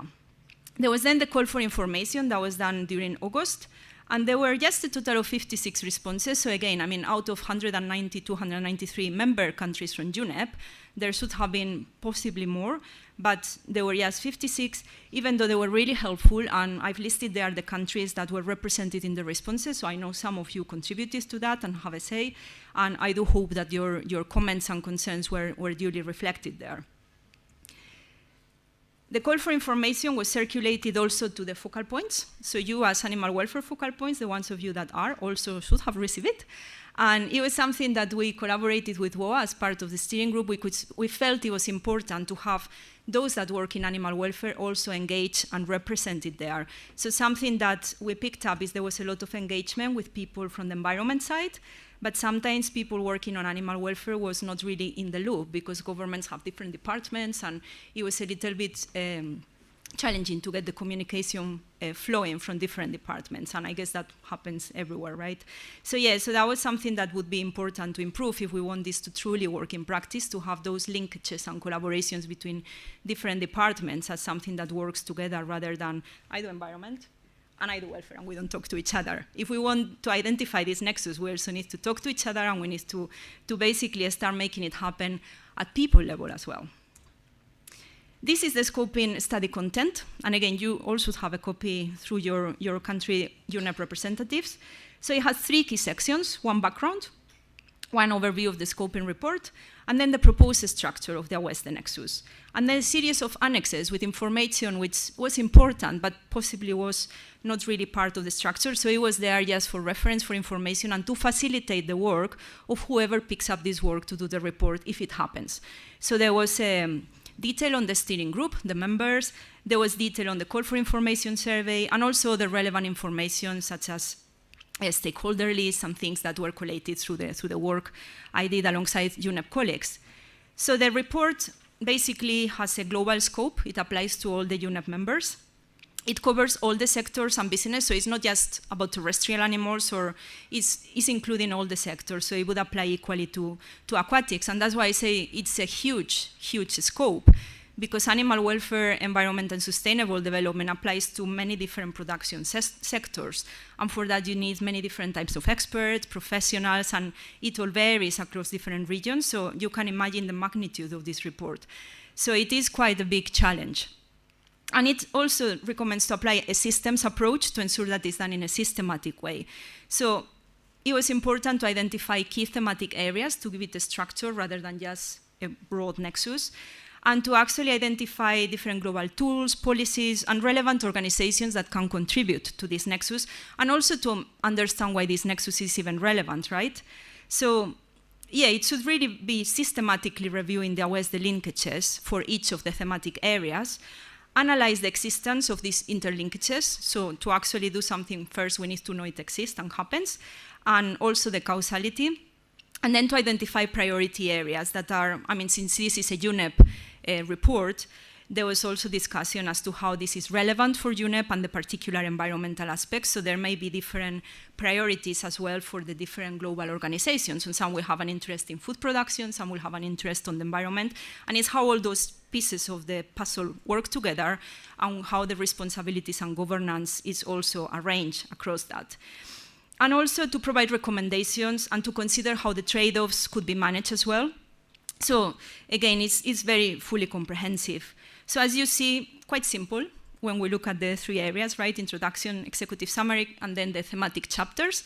And the idea is the thematic chapters follow the same structure. So they will have scientific literature, and that would be very important that is evidence-based, is relevant. So it's not just done in isolation, but it's also fitting with existing global reports. So when we think about this nexus, there are a lot of reports that already exist that have looked at this information in part.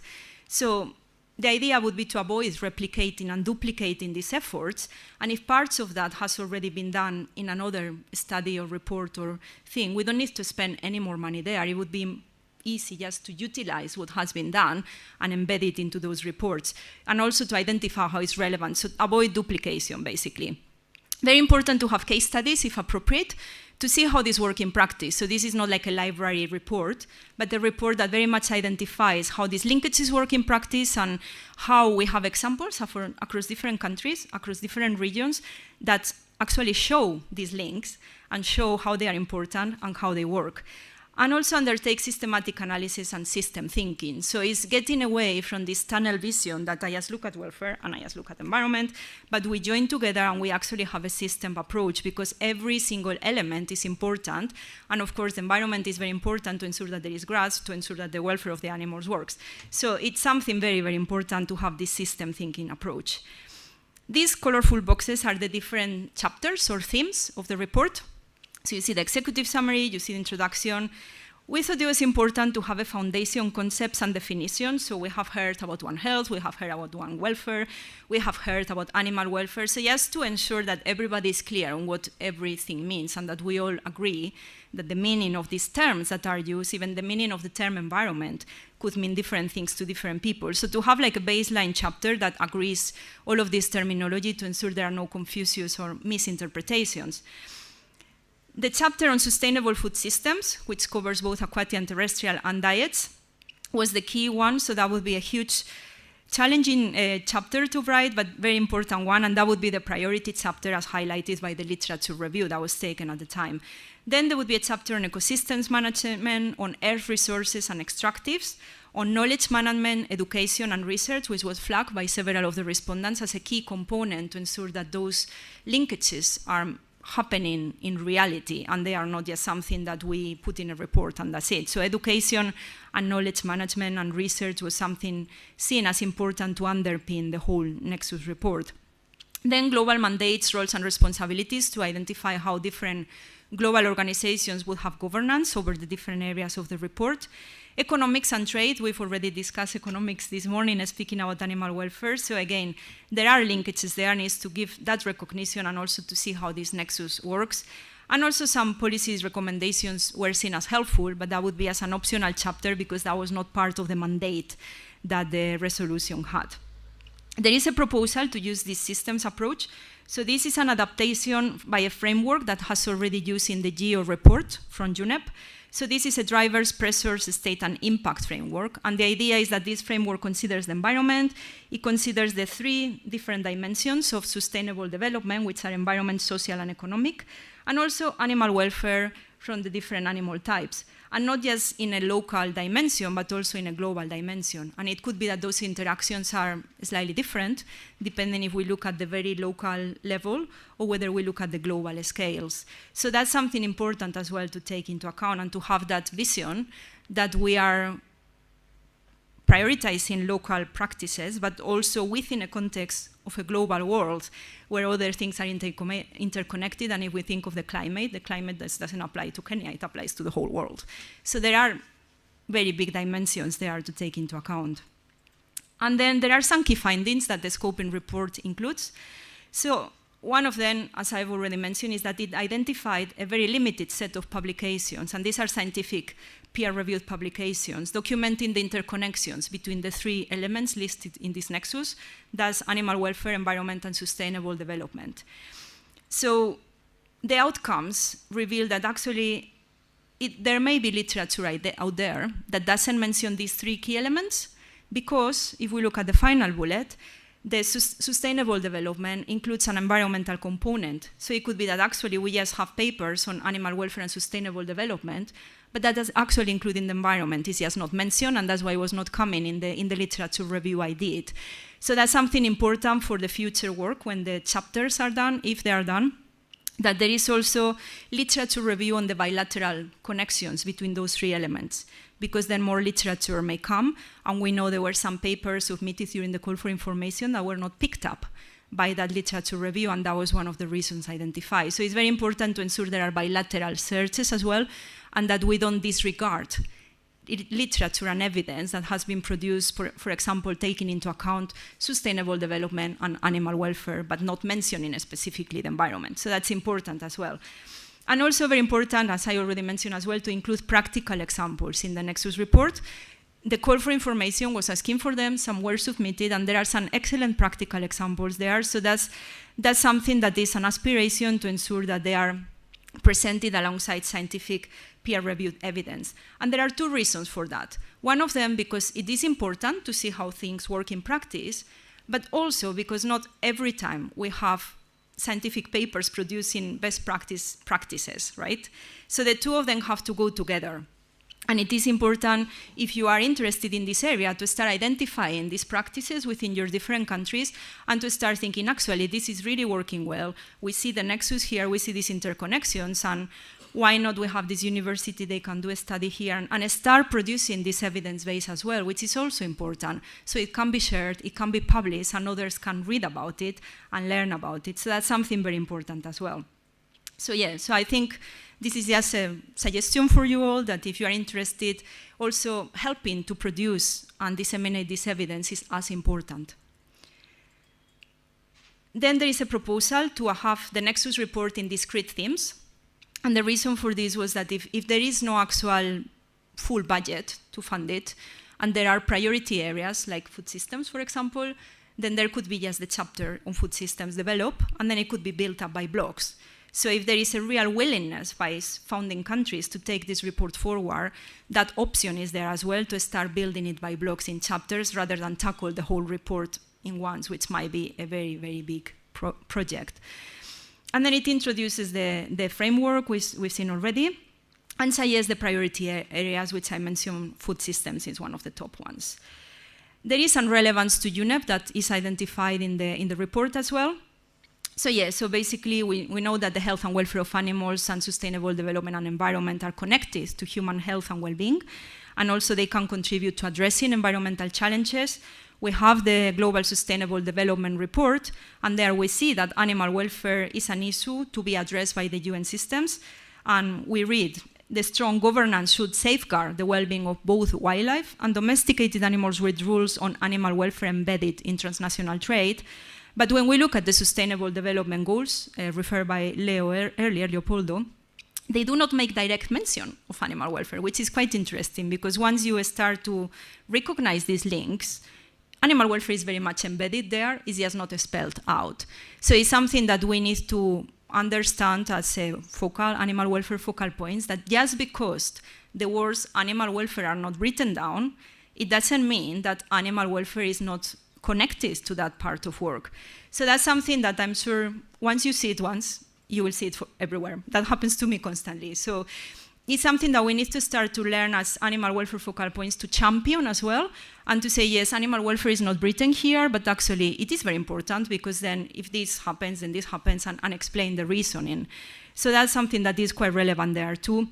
And the project that WOAH did with the Swedish colleagues on how animal welfare is relevant showed exactly that, how animal welfare links to every single sustainable development goal. In the same way, when I was doing the report for the scoping study for UNEP colleagues, I identified that the UNEA resolutions, many of them do not mention animal welfare.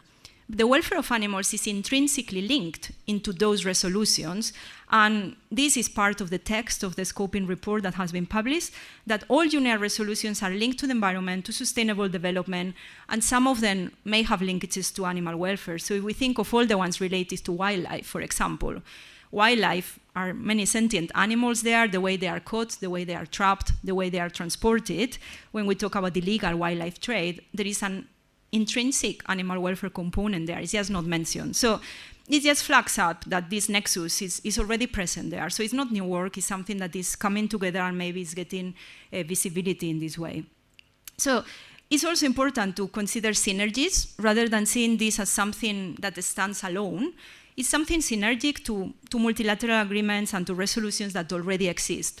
So this is my personal comment, but I would say that this report is not starting from zero, because we already have a lot of documents and publications that have this nexus already there. It's just a matter of identifying it and showing how it's working in practice.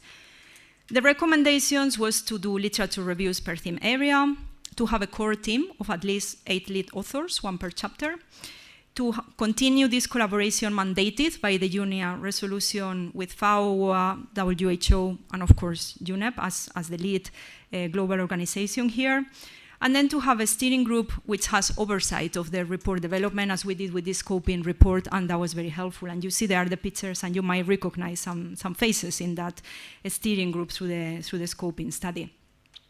It's also important to have support of the report. So some of these areas might get very technical, and some of them will be very, very different. So if somebody is writing on food systems and they could be terrestrial or aquatic, you may need to link to experts from both sides. And as the colleague that mentioned aquatics earlier mentioned, is quite different to terrestrials. So the suggestion is that there is a technical advisory body, and also that there is a stakeholder group, so that that information flow can happen if it's necessary by the steering group. Of course, the work will be coordinated by the UNEP focal point, which currently is Abdelkader Bensada. And then there would be a lead project coordinator, if necessary, with the relevant expertise to make it happen. The executive summary will be available in all 6 official languages by the United Nations and printed on demand. And then this is just to give you an idea of the scoping resourcing options. So just to let you know that there were 2 options presented in the report. One of them was a desk study, basically thinking that there is already quite a lot of information published on this area. So what this would be doing is doing a desk study literature review of all sorts of documents, bringing it all together by drilling into topics, and then producing a report in that way. And that would be just over $500,000. And then the other one would be, oh, sorry, I've gone one farther. Oh, I cannot go back. I will do it by hands. So the other one is a full-blown report, and it's just really to have workshops like the one you're having here today, to have discussions with people, to have conversations, and to basically ensure that there is a more detailed discussion across all regions. And of course, the cost goes up significantly, because that takes into account the cost of organizing events like this one, and people traveling to different countries and different places, and that sadly is quite costly. So this one goes up to $1.7 million. So in comparison with the desk study, you can see it's quite a significant difference. But of course, the benefits of having these discussions are also accounted for there. So that's the report in a very big summary and very briefly. I bring you back to the progress timeline. And this is where my ex-colleagues in UNEP are. Basically, they presented the scoping report and the work at UNEA 6 and are currently waiting for financial contributions to take forward the report. So I leave that here. I'm afraid I cannot answer questions on behalf of UNEP. I'm not representing UNEP. So yeah, if you have questions, maybe the best is to direct them to your representatives to UNEP. But if you have any questions about the report, I'm very happy to answer that. Thank you.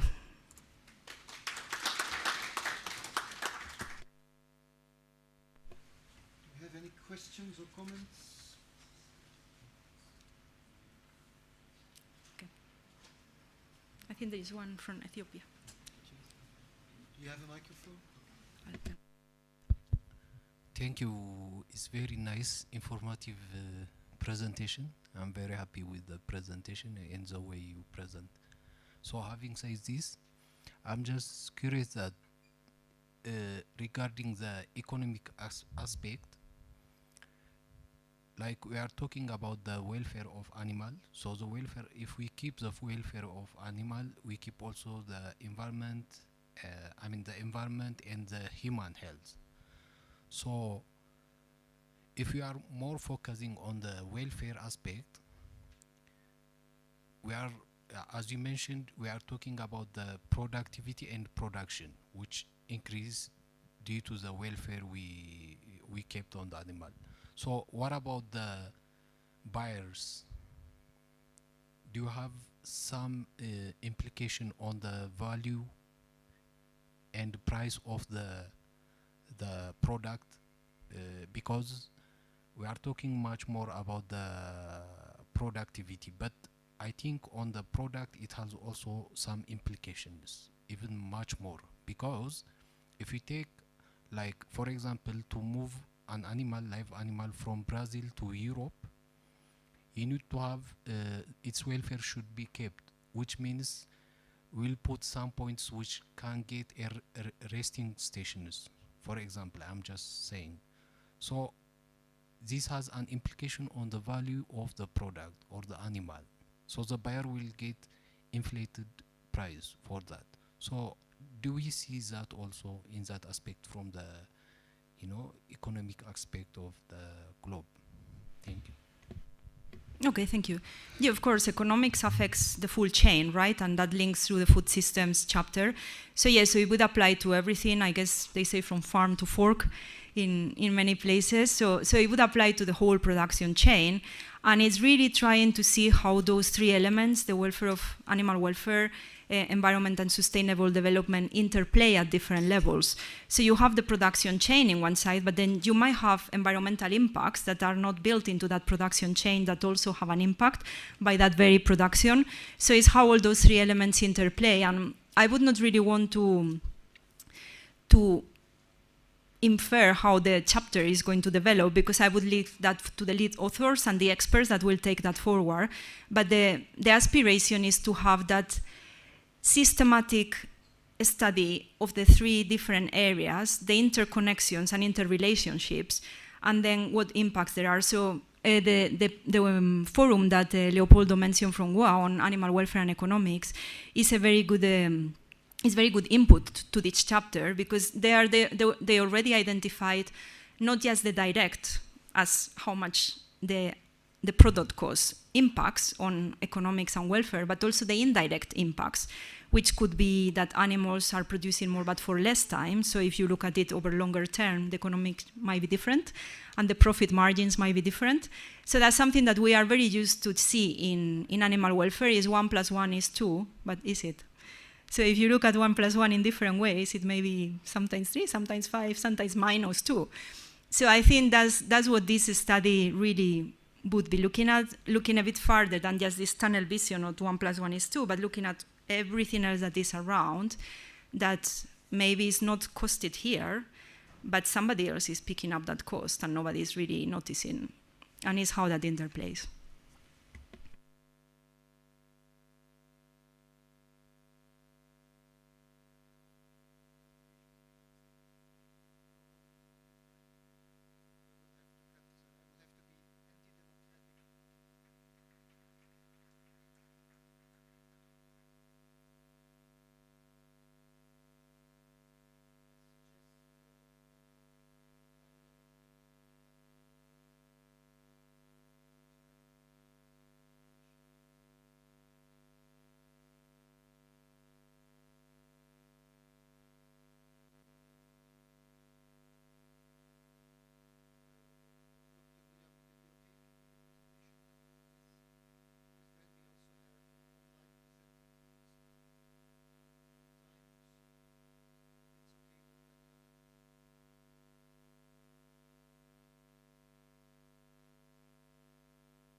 maybe you should introduce yourself. I will. Because we talked about you, but we haven't met you. Okay, good afternoon, everybody. My name is Huyam Saleh. I am the director of AUI Bar, and I'm seeing many familiar faces here. Good afternoon to all of you. So I'll be presenting the Advancing Animal Welfare in Africa, which is mainly about the Animal Welfare Strategy for Africa and the Secretariat of the Animal Platform for the Animal Welfare. Okay, so a very general overview about the African Welfare Strategy for Africa, and I think the majority of us are aware of this strategy. It has been endorsed by all the African Union member states in 2017. And this strategy is giving and providing the framework for the member states to develop the context specific for animal welfare in their countries. So just to remind you of the 3 strategic objectives of the animal welfare strategy for Africa: attain the behavior change, educate, inform, promote awareness and advocacy, and good practices that aligned to OIE. This is the old version of the strategy, to WOAH standards towards animals. The second strategic objective is to strengthen effective actions on animal welfare, technologies, human resources, research, animal care, contribution to standard setting as well, to be all aligned with the WOAH standards or OIE standards. Mainstream of animal welfare in policies, strategies, legislations, investments, programs, and projects. So the current challenge that we are under implementation of this strategy at the African continent due to limited resources. And it's not just the finance, but also the human resources dedicated for animal welfare agenda. So what is the role of the country animal welfare focal points? Actually, it's a crucial role to implement this strategy by those focal points. So to avoid duplication, the African Union, AUI Bar, has chosen to work with the same network of the focal point, since we are all working for animal welfare agenda at the continent level. And the function of the focal points to implement and contribute to the implementation of the strategy is aligned to the 7 focus areas of the strategy and to the 3 strategic objectives just mentioned. So the role of all of you as a country focal points is to ensure the national animal welfare related strategies are aligned with the continental strategy and with WOAH standards for animal welfare, and to train on good animal welfare practice and provide technical support for implementation to all the stakeholders. And the third one is to track the progress and identify the challenges in implementation of the animal welfare initiatives, and to report to stakeholders for timely intervention. So the capacity building for the country animal welfare focal points is very important. And for AUI Bar, we are collaborating a lot with WOAH. We have memorandum of understanding with the World Organization for Animal Health, and animal welfare is part of it. So we are contributing together in many joint events. But the current status, there is an ongoing stock-taking exercise to identify the gaps through AUI Bar. We have our expert here, Dr. Mwenda Mbaka. And also we are so busy developing a set of capacity building tools and materials, and this will be soon published in the AUI Bar renovated website. So I want here just to give the structure about how this strategy will be implemented and through which platform. We have the African Platform for Animal Welfare, ABAW, that was launched and endorsed in 2017 as well, to monitor and to operationalize this strategy. So the composition, the Animal Welfare General Assembly for Africa is composed of the AU member states, the regional economic communities, and other stakeholders. The mandate of APAW, or the African Platform for Animal Welfare, is to support, coordinate, and guide the implementation of the strategy. So it should be operationalized through the Coordination Committee for the Animal Welfare Agenda to Africa, what we briefed as CCAWA in Africa. And the leadership of this platform, AUIPAR is working as a secretariat for this platform, and chair for the Coordination Committee of the Animal Welfare Agenda, with WOAH and FAO as alternative vice chairs. So the secretariat of this platform is hosted in AUIPAR. So the endorsed structure, which we need to reactivate or to operationalize, which is not yet done, first of all, the planned structure is composed of the CCAWA, which is the Coordination Committee for the Animal Welfare Agenda, the Secretariat for this Coordination Committee and for the platform, and the technical working groups. The Coordination Committee should meet and should work closely with the country focal points for animal welfare to implement the strategy, and to generate reports and to report to this CCAWA, which is the Coordination Committee, for consultation and validation for the country reports.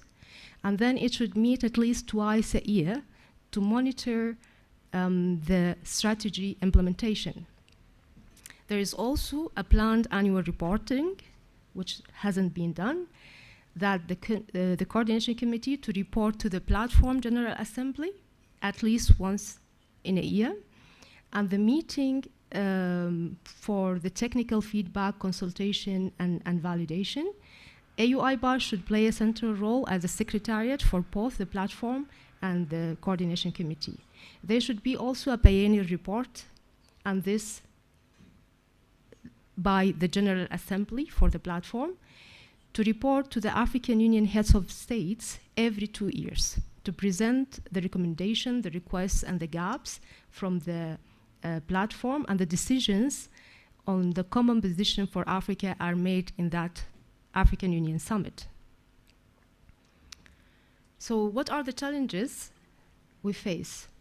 The AWASA Implementation Action Plan was agreed in Kigali 2018, and the plan was focused on the formulation of the technical working groups. Those are the technical working groups to discuss all the technical issues related to the implementation of the strategy, to involve the country focal points, experts, and to foster the strategy implementation at the AU member states level, and to ensure the monitoring and reporting.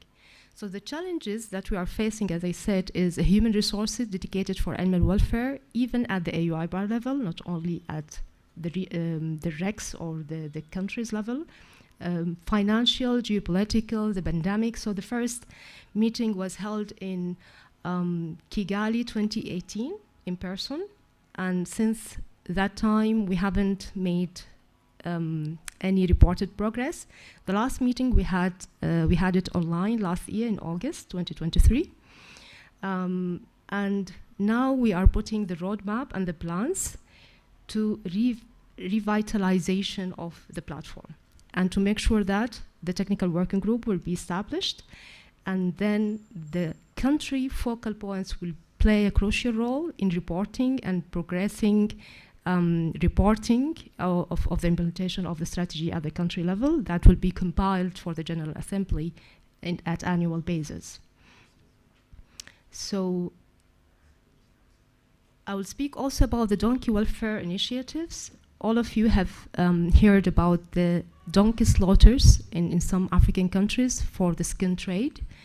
And this really put an alarm on the donkey populations as working animals to many of agro-pastoral communities in Africa. And because of the socio-economic importance of the donkeys and the role played by them in different areas, in farming, in transport, mobility, income generation, whatsoever, IBAR and animal welfare NGOs and stakeholders, different stakeholders, plan to develop the Pan-African strategic framework to safeguard donkey welfare. And through our researches, we found that it's very rare to find any dedicated research center in the continent on donkeys or donkey reproduction. And for that, the population, due to the slaughter for the skin trade, was going down and down every time and then. And the main idea for the strategic framework is to protect the donkeys populations, to prevent the potential extinction of donkeys due to the unsustainable exploitation, so to do the conservation part, to support the community to rely on donkeys for their livelihoods, to make it sustainable and ensure that the welfare and sustainability of donkeys as critical resources in Africa is well maintained. And for that, and because this we consider it as a pressing concern and an alarm, we respond to this risk on donkey population. And during the 5th Specialized Technical Committee of the African Union for Agriculture, Water, Environment, a report and moratorium were submitted to the committee and were endorsed, and then they have been approved also by the African Union Council and heads of states in February 2024 to ban the slaughter of donkeys in Africa. I have already shared the link to the decision made by the African Union Council on banning the slaughter of donkeys for their skin trade. The conclusion and the way forward for AU IBAR to maintain the contribution for the animal welfare in Africa, first of all, we are ensuring the collaboration with all the partners to advance the animal welfare in Africa. And we are working in recruiting and building the animal health and animal welfare team at the office level so that they can maintain the work for the Secretariat. AUI bar also to assess the needs for continued capacity building and implementation for the strategic frameworks at the country and regional level as well, and to activate the African platform for animal welfare and to establish the technical working group. This is our plan for the rest of this year and the coming year as well, 2025. The country animal welfare focal point should monitor and report on the country progress on the implementation in collaboration with the regional economic communities based on their regional priorities, of course. Then the progress should be discussed and reported also to the technical working group of the platform. And this will be compiled to compose the annual report to the General Assembly.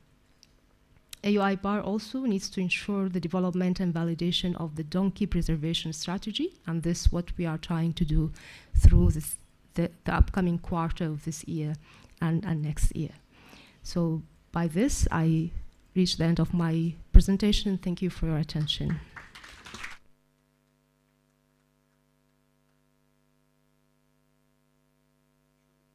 Two questions before midnight. I'm going to skip Gambia for now.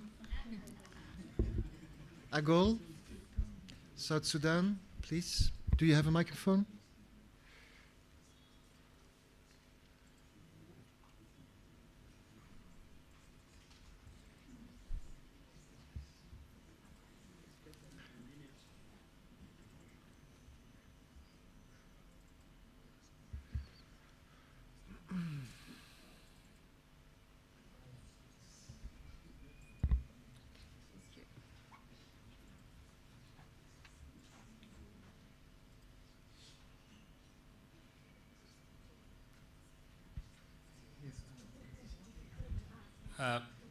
Thank you, Dr. Hiam, for the presentation. I think that was the more details.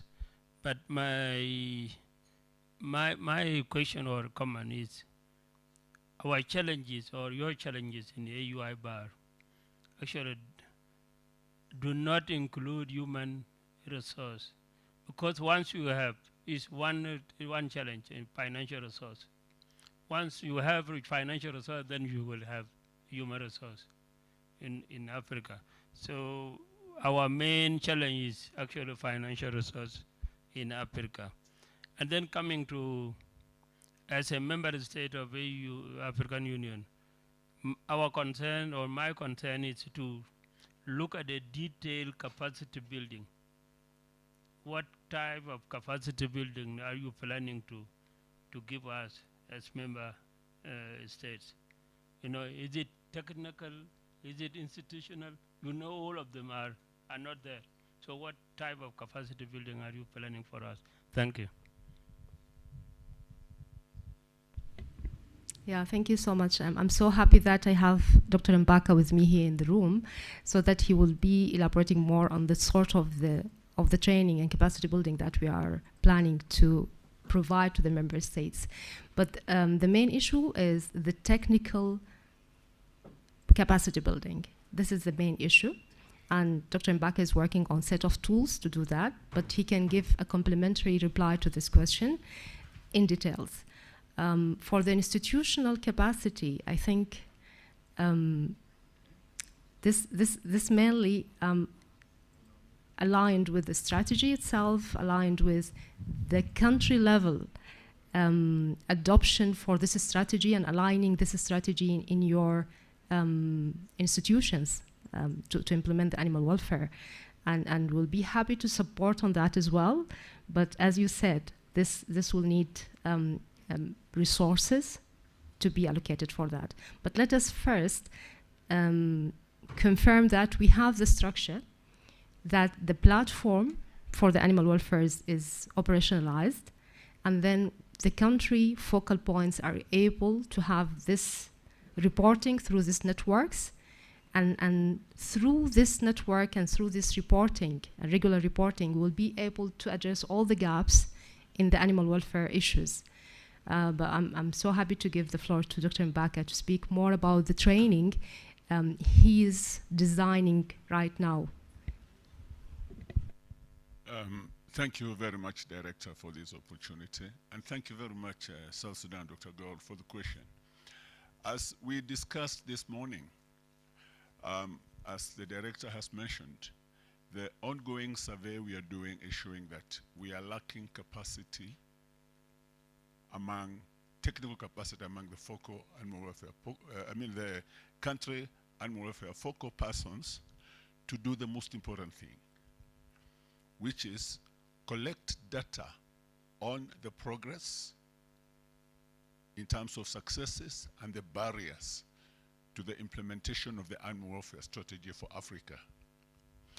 And the key capacity, which now will deal with some of the issues that Dr. Gold is raising, is providing compelling evidence to the member states in Africa that actually good animal welfare practices implies economic benefits, health benefits, environmental benefits, all those indicators that are necessary or that you achieve from a good animal welfare practices. Once they're convinced, then they will invest. Because like we were discussing this morning, I think it is very important that we look at the funds that can come from Africa itself towards supporting animal welfare.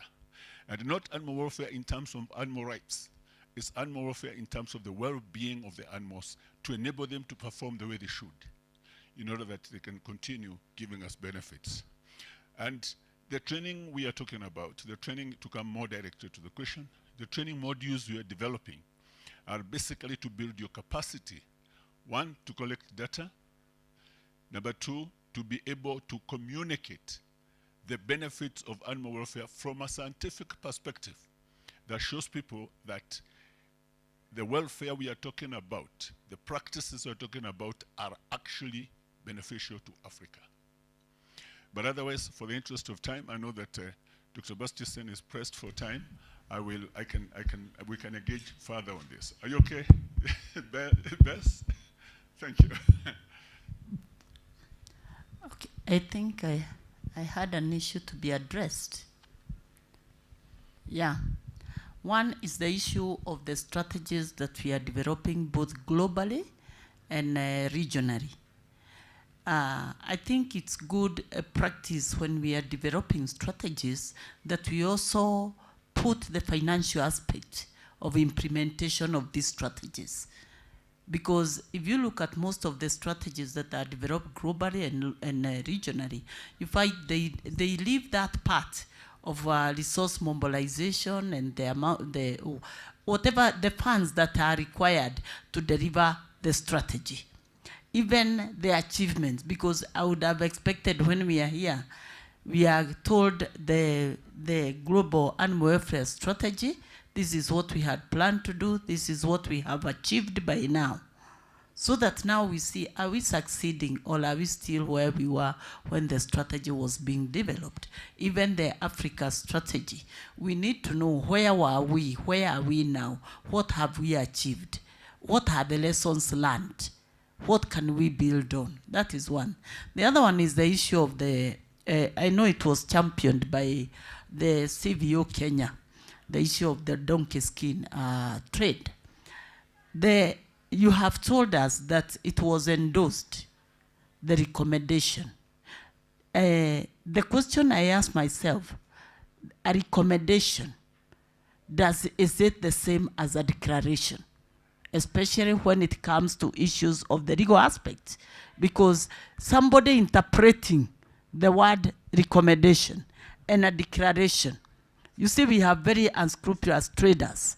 You find that that person would interpret it in a different way. So that now it becomes easy for the member states to be able to embed it. Like you had the Director of Veterinary Services saying that whatever treaty is signed by Kenya becomes part of the constitution or part of our law. So if when the language talks of recommendation, is it equivalent to a declaration so that we are able to implement? Thank you. Yeah, thank you so much for the two hot questions. So the first one on the strategy fund, I think what you have, I'm totally agree with what you have mentioned. All the strategies should have those logical framework on the milestones that should be achieved and how much resources are needed to implement those activities and to achieve those outcomes of the strategy. Maybe it is not the same for all the strategies at the continental level, but I assure you that at AUI bar level, we have the strategic plans. So the strategic plans are developed every 5 years, and it includes all the activities and work, including animal welfare for Africa. And for this specific strategy for 2024-2028, it has a resource mobilization plan attached to it. It's still being developed under the consultancy after gathering all the comments from the staff, and this will be also validated by the African Union member states in terms of the CVOs, the animal production directors, and every stakeholders. So this will be, let me say, the way forward approach that we are following. And for the donkey, I think I'm now opening the decision taken by the council, and I think this was endorsed by the heads of the states. So if the heads of the states start by requesting and to stop the slaughter of donkeys, that means it's not a soft language, it's not just a recommendation. What we are doing now, the Commission will be sharing this decision in a formal correspondence with all the CVOs, with all the veterinary authorities at the AU member states level. And after that, there should be a follow-up on this donkey conservation. But the strategy itself is being developed, or we are planning to develop it, starting from the upcoming quarter, as I mentioned in my presentation. And having the strategy, this will enable AU member states not only to conserve the donkey population they have, but also to sustain it, to make sure that they have all the capacities enabling them to maintain the donkey populations at the country level, so that they will be achieving their roles to the rural and agro-pastoral communities in the continent. But sharing this decision by the Commission will be soon, because the letter has been already shared with the Commissioner, Her Excellency, Josefa Sako, and this will be shared soon with all the AU member states as a reminder after the summit conclusion as well. Yeah, thank you.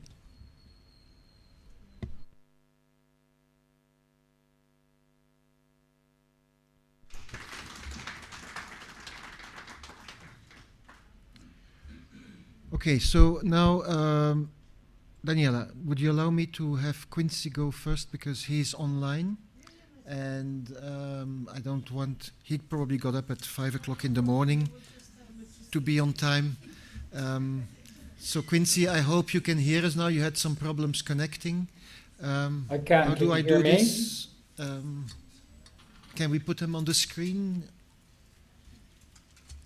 Okay, we see you on the side screen, I think. Are you going to share your presentation yourself? I will indeed. Can you hear me okay? Very well, thank you. Okay, good. Sounds like there's a little bit of an echo, but hopefully that won't interfere too much. So what is this doing? Oh, cover it.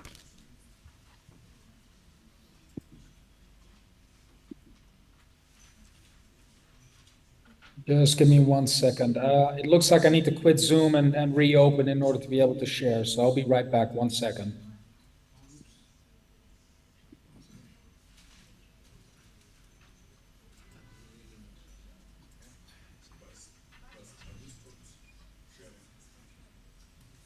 Yeah, I think I did. Yeah.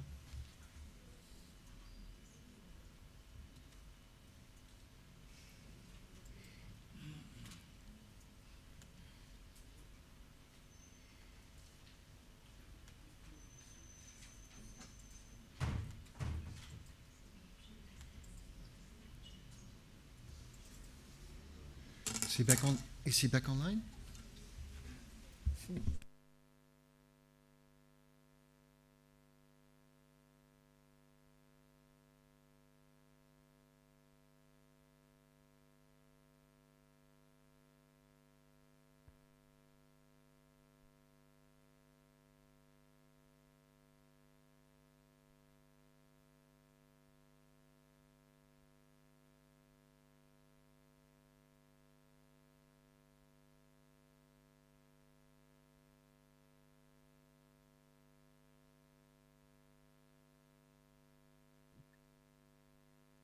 Patrick, can you hear me? Yes, yes, we can. Okay, great. What's the message on the screen?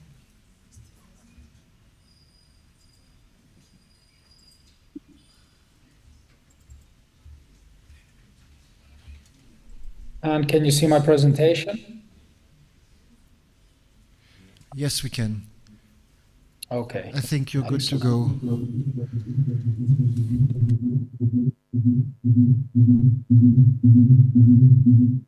Patrick, there's a very big echo coming in my way, but hopefully while I talk that doesn't kick back. So, right. Well, by the way, Patrick, I'm going to check in with you once in a while just to make sure that the sound is still okay and that the screen is still working. Is that okay? Yes, that's fine. Okay, perfect. Good. Well, good morning from Medellin, Colombia.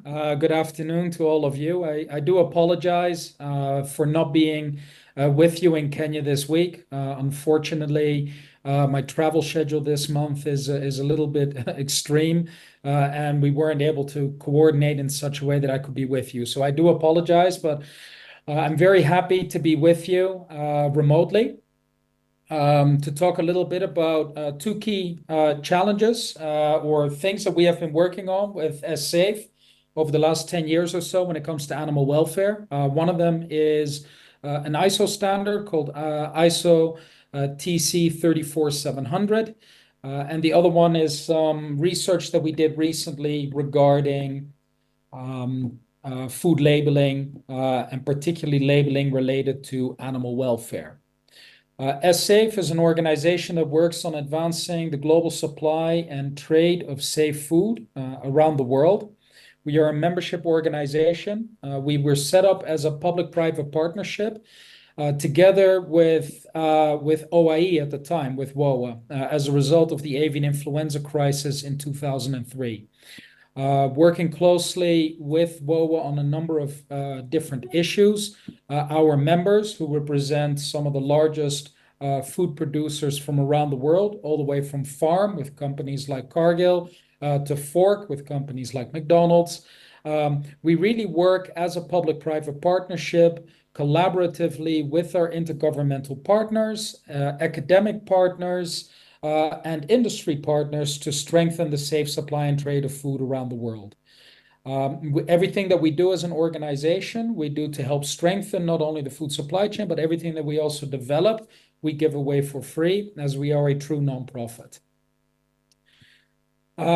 So that said, we do work very much under the One Health umbrella, trying to protect human, plant, and animal health by responding very quickly to emerging issues that affect the safe supply and trade of food around the world.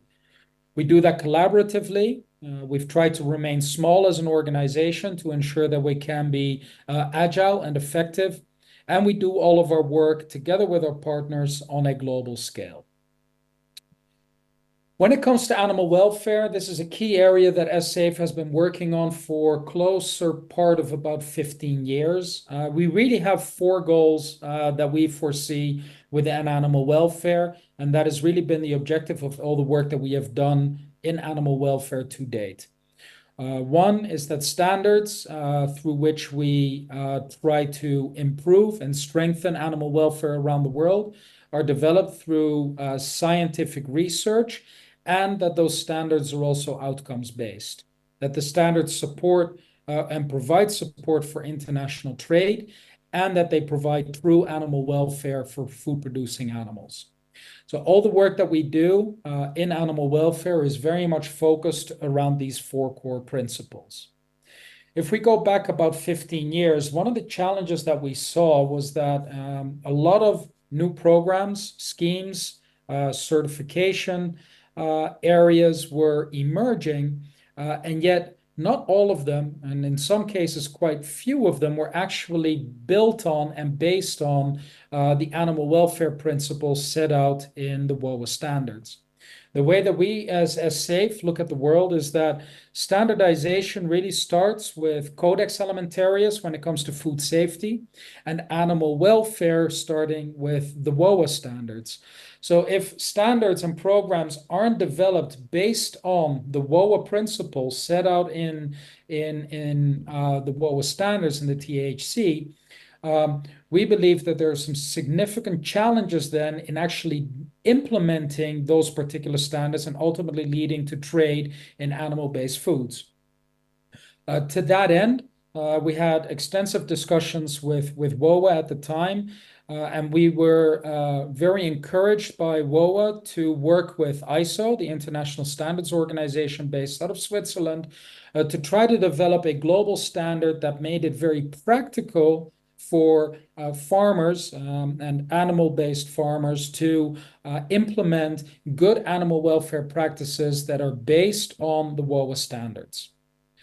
So that then said, that turned into ISO TS 34700. It came out in 2016. The original version was reconfirmed again 3 years later. And the purpose of the standard is to provide a management program that sets out general requirements and guidance for organizations in the food supply chain to manage their animal welfare. The standard, it takes a typical ISO format. Besides the introduction and the foreword, it sets out the scope of what the standard is trying to do. It sets out the normative references, i.e. other standards that it refers to, and I'll show some of those in a minute. The terms and definitions, main principles in developing an animal welfare plan, how to develop an animal welfare plan, and then some specific threshold for animal-based measures in its actual annex. The standard's relatively short. It only has about 10 to 15 pages and is pretty practical and easy to use and implement within in an animal husbandry environment. So as I said, it is based very much on the Terrestrial Animal Health Code of WOAH. It covers all the following chapters that were already in existence at the time that the standard was developed. So transport for animals by sea, transport by land, transport by air, slaughter, production systems for beef cattle, animal welfare for broiler production systems, and for dairy cattle production systems as well. So those are currently covered in the standard. I would presume that in the next revision of the standard, some other areas may be added based on some of the new work that WOAH has done since 2016. In terms of the animal welfare plan, it really goes through a very simple 4-step process. It recommends that farmers do a gap analysis. Where are they right now in terms of their animal welfare activities? Then draft a plan, and it provides guidance on how to do that. Implement that animal welfare plan, and then once you've implemented it, evaluate and review, and in reality, go through that typical ISO circular process of going through it again of continuous improvement. So basically, you undertake your gap analysis, you develop your plan, you implement your plan, you review and evaluate the effectiveness of the plan, and then you go back again, do a new gap analysis, draft or update your current plan, evaluate, review, and keep going into that continuous improvement process, which is what you typically find in management systems within ISO. This standard has not been written as a typical ISO management system like you would find in ISO 9001 for quality or ISO 14001 for environmental management. We've tried to simplify it as much as possible, knowing that our audience tend to be smallhold farmers in emerging markets, such as here in Latin America or over there in Africa. So where do we really see the value of the actual standard? Well, first, as I mentioned, it really recognizes WOAH's principles as the baseline for managing animal welfare around the world within this particular standard. It enables benchmarking against science-based principles, criteria, and standards, provides at the same time practical guidance on how to manage your livestock through better animal welfare practices. It helps facilitate market access and trade by trying to provide a harmonized program for animal welfare, again, because it is based on WOAH's principles and on WOAH's standards. It tries to respect geographical, environmental, cultural, and religious differences around the world. And finally, from a governance perspective, it provides an independent mechanism to help provide credibility for private certification schemes. To give you an example there, in the US, in the United States, we haven't seen a lot of farmers implement this directly, but what the USDA has done very effectively is use this standard to benchmark how different production systems, in particular in dairy and in beef cattle, how those particular sectors have implemented good animal welfare practices and have used the ISO standard as a base to make that particular analysis. So what do we see as the next steps for the ISO standard? Well, as I said, it was reconfirmed in 2019, and there's a potential revision coming up within the next year or so. We're still in discussion with ISO as to when that might happen. Then we do hope to see a significant update in the next round. That would then significantly also support further adoption and rollout around the globe. We obviously hope by explaining to yourselves as the chief veterinary officers and the national representatives for animal welfare in your respective countries, that you yourselves will have a look at the standard and also look at encouraging producers in your countries to adopt this.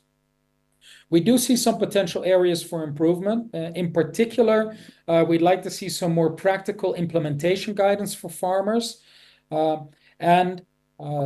Secondly, we would also like to see an expansion to potentially include some solutions for labeling. That is what I'm going to focus the next part of the presentation on.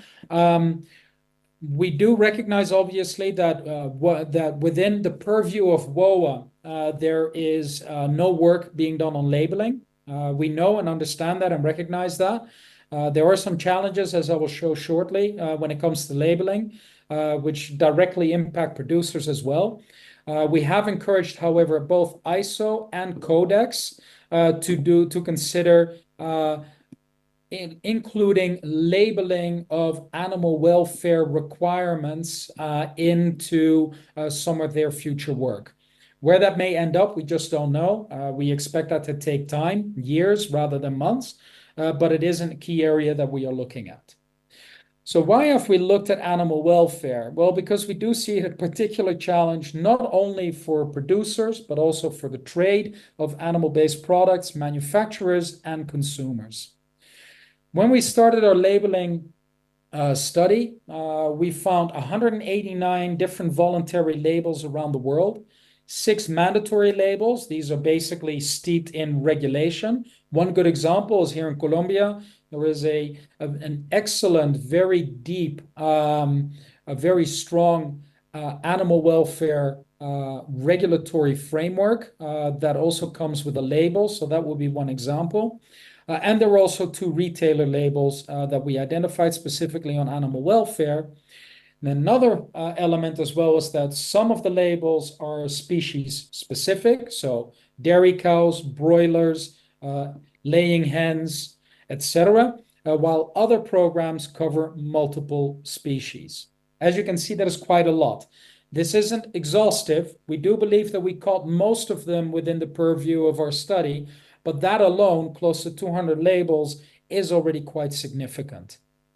If we look at the different kinds of species that we identified, most of them are, or the largest category is eggs and poultry, followed by beef, followed by broilers, followed by pigs, etc., etc.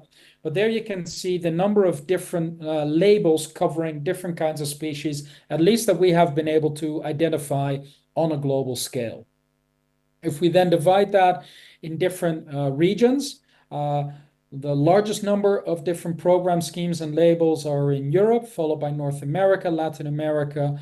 In Africa, we were only able to identify 10 total labels, of which 1 was a national label. Globally, only 16 labels that were internationally applicable. So what are we seeing? Well, we're starting to see a lot of confusion emerging around the globe. What is this caused by? Well, if you look at poultry and cattle, there are over 125 different labels worldwide, of which over 60 labels in Europe alone. If we take Germany, there are 10 different labels for eggs alone, and only 3 of those are international. So if you're working within the European Union, and let's say you are an egg producer in the Netherlands, and you want to then export that to Germany, even though we're supposed to have one single market unit, it doesn't work that way because they would have labels in the Netherlands that aren't applicable in Germany and vice versa. In the US, there are 13 different labels for eggs, and with 3 different types of animal welfare claims. Only 5 of them are international and only 3 of them can be used in Europe. Again, having significant impact on trade. And these claims that have different meanings and requirements in different regions, for example, free range in one country or in one region does not mean the same as free range in other countries or regions, require a per country analysis and strategy, which in turn then also confuses consumers. So it's difficult for food manufacturers to see what it is that they can and cannot claim, depending on which country they operate in. And it also confuses consumers, particularly if consumers travel across borders as well. So given that picture, and given that a lot of the topic over these 2 days are really focused on live animal transport, what I decided to do for this presentation is just pull out 5 different schemes: Certified Humane, GAP, NSF's program, Natuurland out of Germany, and Good Animal Husbandry Practices Certification Program. And as you can see, 5 different programs just on live animal transport, very different approaches on how they take it. So certified humane, for example, requires that transport times must be kept to an absolute minimum, but that is about it, and they don't even define what that minimum is. GAP defines maximum transport times for each tier, but again, that's about it. NSF's program is much more detailed. They want documented procedures for handling, movement, loading, unloading, and transport of animals in their Tier 3 program. Now, a good thing about NSF is they've got Tier 1, Tier 2, Tier 3, so there is progression there. But again, that is the one that we found that is more detailed. The other two programs, again, some detailed standards within Natuurland, and some transport requirements are included in the Global Animal Husbandry Practices Certification Program. But as you can see, and this is really the message that we got from this particular study, is very different programs, very different requirements in a lot of different areas. And this was only on transport. So what are some of the challenges? Well, we're starting to see significant costs for implementation, auditing, and membership of these different animal welfare programs. There's a lot of confusion because of the variety in labels, which increases the risk of consumers being either confused or misled, which is the last thing that we want.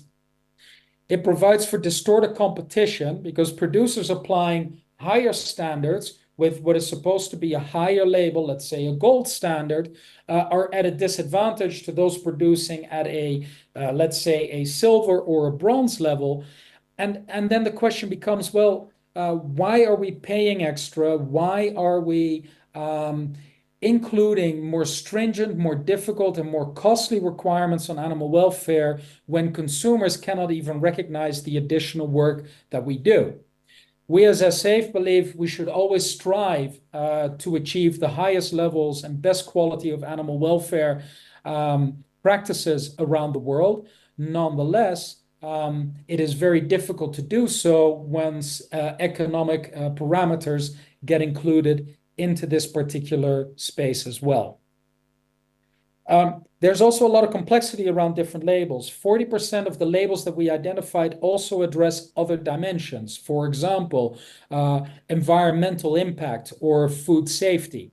So they throw other and additional requirements on top of just animal welfare. And as a result, that creates additional complexity for producers, particularly smallholder producers or those in emerging markets.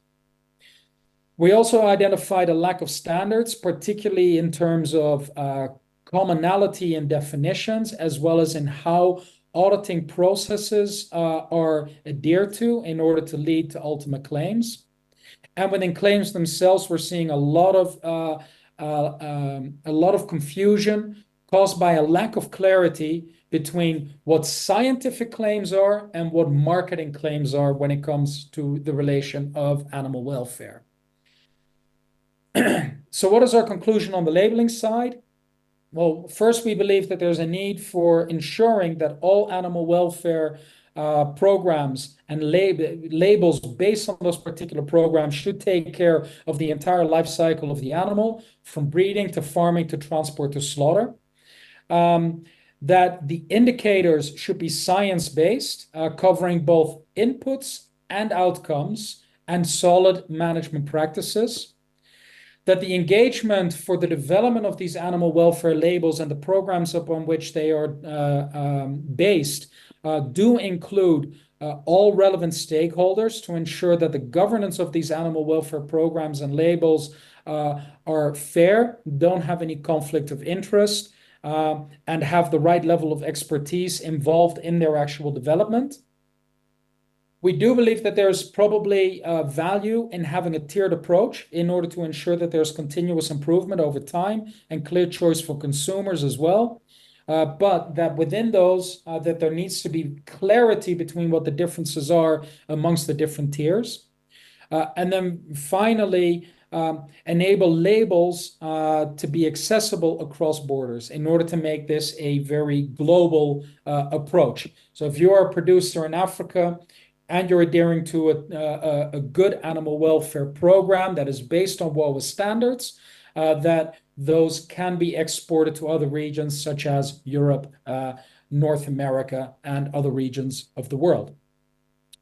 So in conclusion, from our end, we're very proud of all the work that we have done in this particular space over the last 15 years. Very proud of our partnership with WOAH during that particular period. We believe that the base for all practices and good practices of animal welfare should start with WOAH. We believe that the ISO standard has significant value already as it is currently written, but that certain improvements can be made.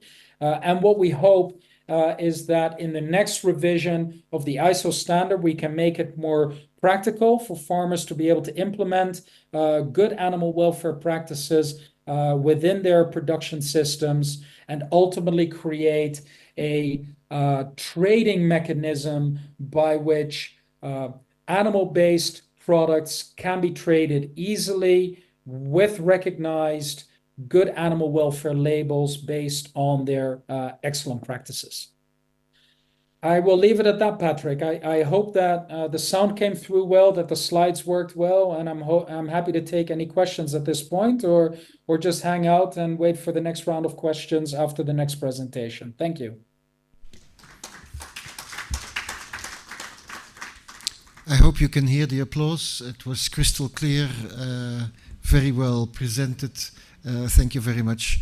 Any questions from the floor? This is an aspect of animal welfare that we don't talk about much. It's of course very much targeting the industry with a big I. I see Nigeria. Do we have a microphone for Nigeria?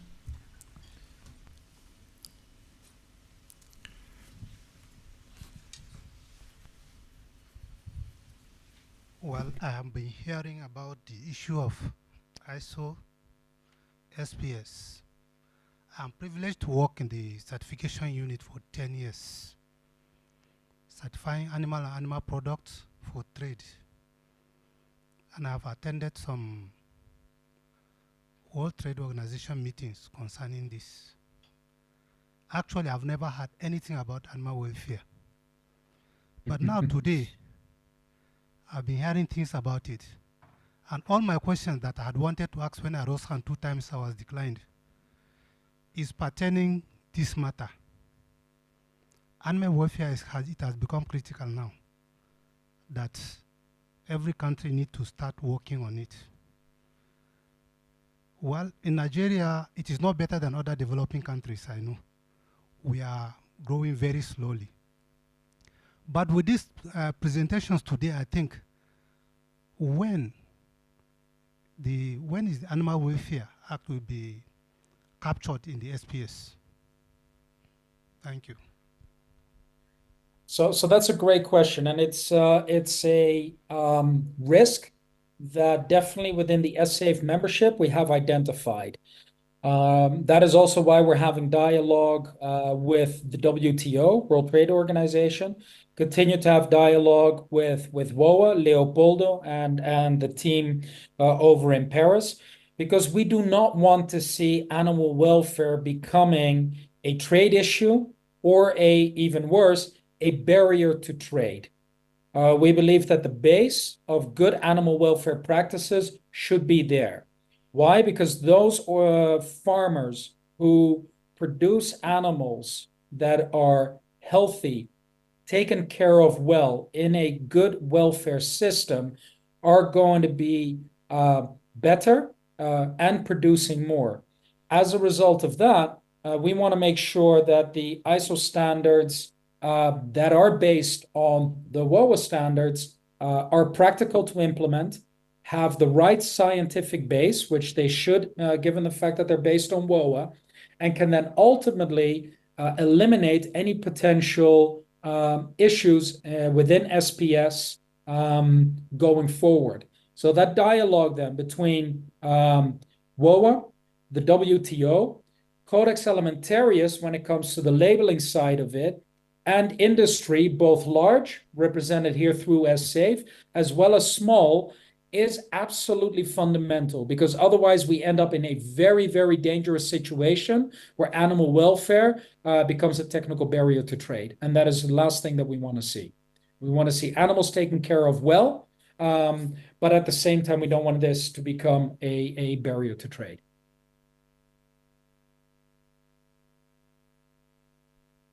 Thank you. I believe there was a last question from Liberia. Short and to the point, please. We're behind schedule. All right. Thank you so much.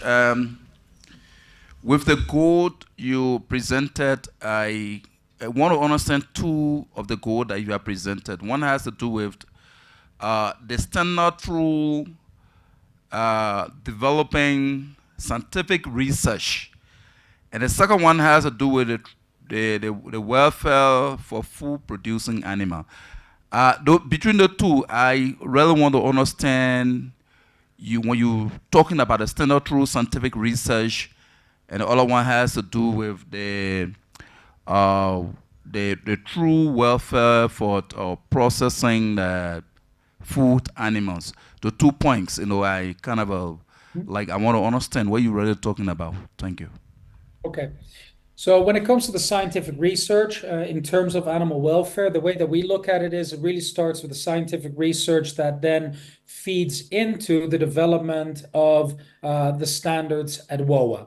And that is a topic that obviously Leopoldo, who is with you, can talk to a lot more. But they are science-based. And related to that, one of the things that we have always been a very big proponent for is that those requirements that you put in terms of ensuring animal welfare are outcomes-based. You've got inputs as well, but the main element has to be always that the outcome, the welfare of the animal is fundamental. And how you get there, i.e. the inputs, I'm not going to say that they're irrelevant, but they're less important than making sure that the animal has welfare at the end of the day throughout its entire lifespan, from the moment that it's bred or born all the way until the time it dies, whether that's through slaughter or otherwise. That is why we always talk about outcomes-based approaches, where we want to make sure that it doesn't really matter what kind of production system that you actually use. We just want to make sure that when you measure the welfare of the animal, that true animal welfare outcomes are actually achieved. I hope that answers the question, but I'm happy to follow up on that a bit more. Quincy, we will have to leave it there because you don't see it, but we are like way behind schedule. And if you want to get out of here before midnight, before your lunchtime, then we'd better soldier on. But feel free to hang around. Next we have FAO making a presentation, and then last but not least, ICFAO. So please feel free to follow and ask questions afterwards if you feel like it. I will, Patrick, and I'll turn my camera off, my sound as well, but I will hang around for the next couple of sessions. In the meantime, more than welcome to share my presentation with the group. And if anybody else has any follow-ups, by all means, email me or connect to me on LinkedIn. I'm more than happy to continue this dialogue. As I said, animal welfare is one of the core elements of what we do at SAFE, and it is a global challenge. We're more than willing to work with the chief veterinary officers and animal welfare representatives across the world, including in Africa, to try to continue help strengthening animal welfare around the world. So thank you so much for this opportunity, and I wish you a great couple of days going forward. Thank you. Thank you. Your presentation will definitely be shared, and I see that you put your email address on the last slide, so people can contact you if they so wish. So we now move on to Food and Agriculture Organization. Let me not forget to share the screen and see whether this. Yeah. Here you go. 30 seconds, what can I say? Thank you.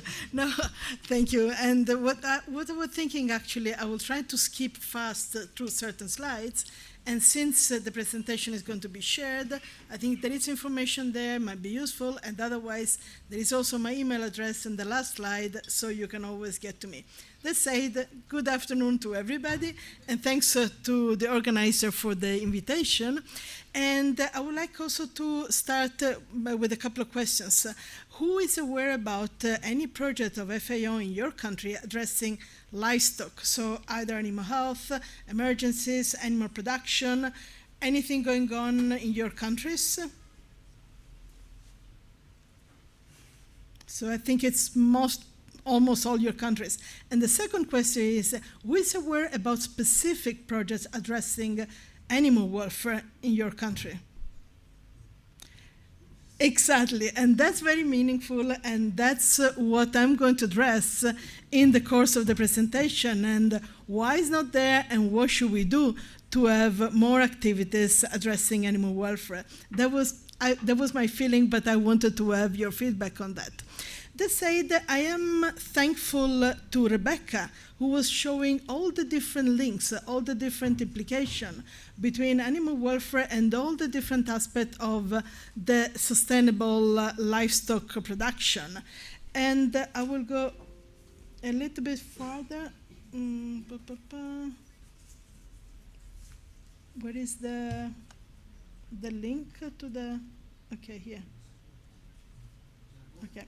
So for us at FAO, animal welfare is not a topic that should be addressed in an isolated manner, but we see it very much as a component of different objectives of the SDGs. And again, thanks to the previous speakers who have addressed those. So really taking it in connection with food security, food safety, the containment, the protection of environment, human health, the containment of antimicrobial resistance, preservation of biodiversity, and so on. So again, we see animal welfare as connected to all those topics. And we don't want to look, beside being aware of how animal welfare is important for the animal per se, as sentient beings, and how it is important to address animal welfare because it's a societal concern. But we want to look at animal welfare for the benefit it has for production, for the livestock keepers, for the livestock producers, therefore addressing a little bit the concern that our EU IBAR colleagues were mentioning. We need to prove how animal welfare is benefiting the whole production system. So how do we go about that? So in FAO, through a quite large conference, a global conference, addressing the sustainable development, the transformation of the livestock sector, which was held in Rome in September of last year. Maybe some of you have been there, but surely many of your colleagues have attended the conference. A new roadmap for the sustainable transformation of the livestock sector was launched, and a series of activities have been planned to really address many aspects of that, which are in this 5 pillars that are shown in the slide. And again, I'm not going through them, but we are looking at building science evidence. We are looking at implementing good practices at national level. We are looking at supporting countries in having the right policies in place and developing legislation that address whatever is needed to have a livestock sector which is responsible and sustainable. Accelerating, using innovation, using partnership, and for instance, my participation in this meeting today is a proof of how much we're working through what is called the quadripartite, together with WOAH colleagues, but also WHO, World Health Organization, and UNEP, but also with other regional bodies like EU IBAR, for instance, and how all these links, all these topics are interrelated.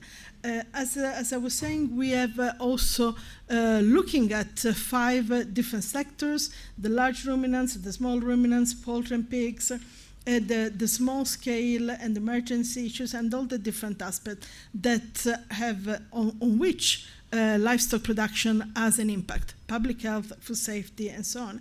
And animal welfare, as Rebecca was mentioning, even if not always is clearly spelled out and clearly mentioned in all activities addressing these topics, is somehow indirectly addressed, so it has to be indirectly addressed. Otherwise, we are going to fail this effort for the responsible development of the livestock sector. But maybe we need to be more aware of that to have it spelled out, because it's never bad, so that it doesn't get forgotten in the process of our activities. And again, what is forthcoming and what is happening after our big conference of last year? We are going to address the topics in a specific matters, in a specific manner. For instance, we are now organizing a World Conference on Animal Welfare in Sustainable Agri-Food Systems, really to address how animal welfare is going to contribute to address this objective. The conference is going to take place 29th and 30th of October in Beijing, China. It's a global conference, so you will receive more information, and you're all invited to participate also as speakers. If you would like, we still have some way to accommodate it, but surely as participants, it's going to be hybrid, so it's going to be very easy to, and it's open and inclusive.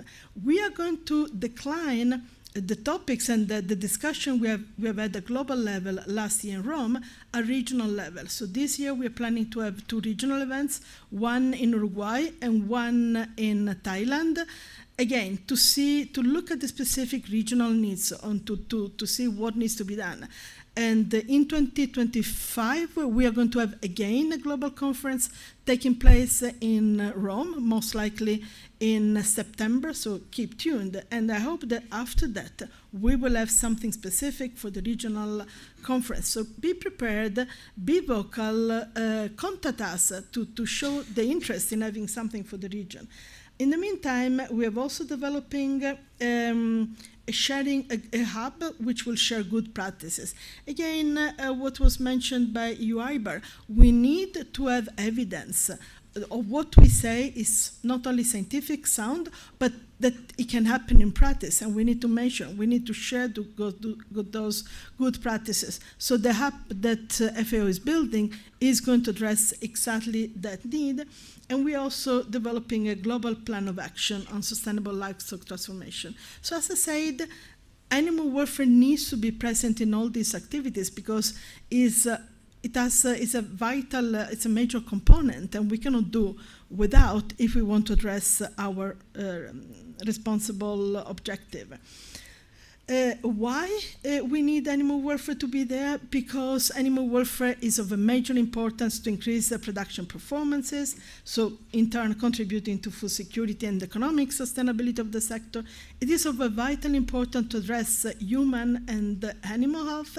For instance, just one example to hold how much with animal welfare practices we can decrease the use of antimicrobials in animal production, and therefore contributing to the containment of antimicrobial resistance. It has a positive effect on the environment. So for the sake of time, we have a lot of scientific information that proves all those links, that proves how, for instance, animals which lower stress have lower methane and greenhouse gas emission. We have proofs on how certain food safety agents are lowered in animal source food, and I'm talking about salmonella and campylobacter and listeria and so on. We have a lot of scientific basis about that. So that needs to be shared to convince everybody on the value of animal welfare practices.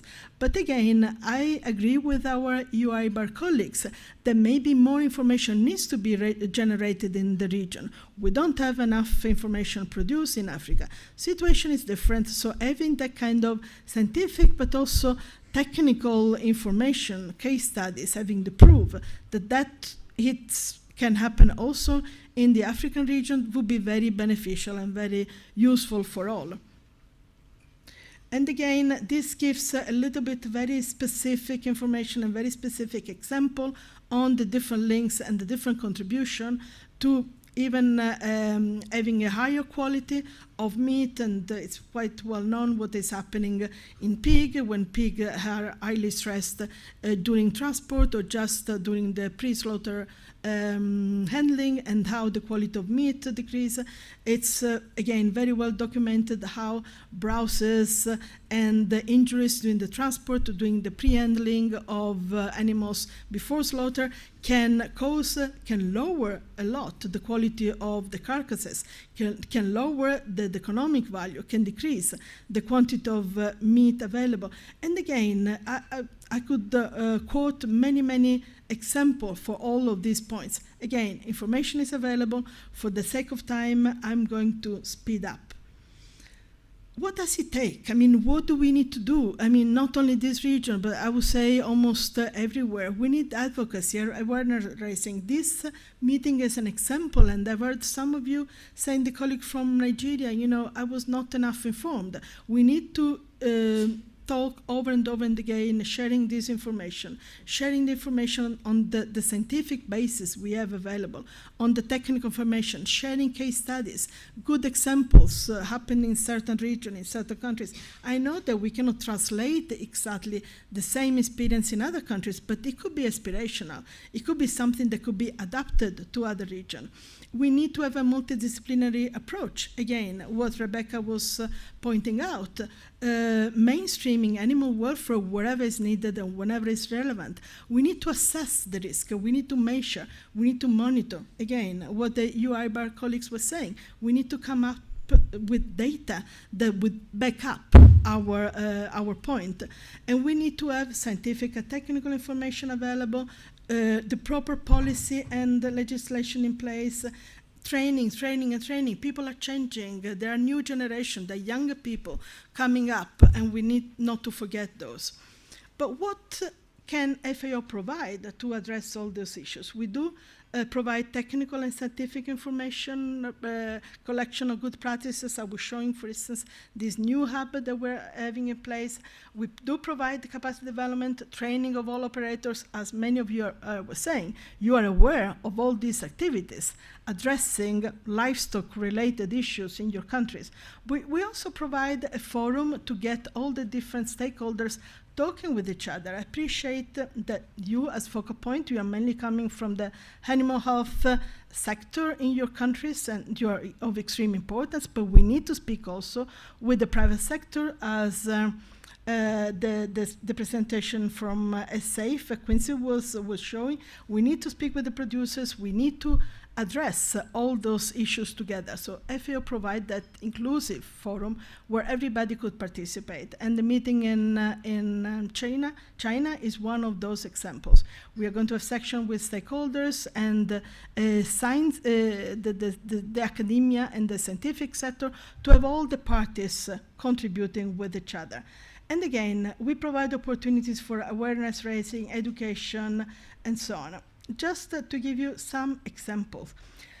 This is, you will find online, and I'm not going to have too much time to speak in detail, but we have a very large technical cooperation program that addresses, and it has been addressed, the African countries in the past. Actually, the 40% of our activities and our financing through the technical cooperation project are in Africa. What needs to be done? And somebody was asking, what is the capacity development you can propose? What needs is for countries to decide to prioritize animal welfare, for countries to ask FAO to have those projects, to have capacity development, to have training on animal welfare. And the program is in place. The financing is there. I think it was showed in the previous slide, as we had. No, it's not on this one. I think it's in the next. In the amount of funding that we had in the, yeah, exactly. From 24-25, we had 141 US million. So, I mean, the funding is there. The possibility is there, but you need to address FAO if you want that. And if you go to the website of this particular site, and also it's on the slide that are going to be shared with you, all information is there on how to address those funding.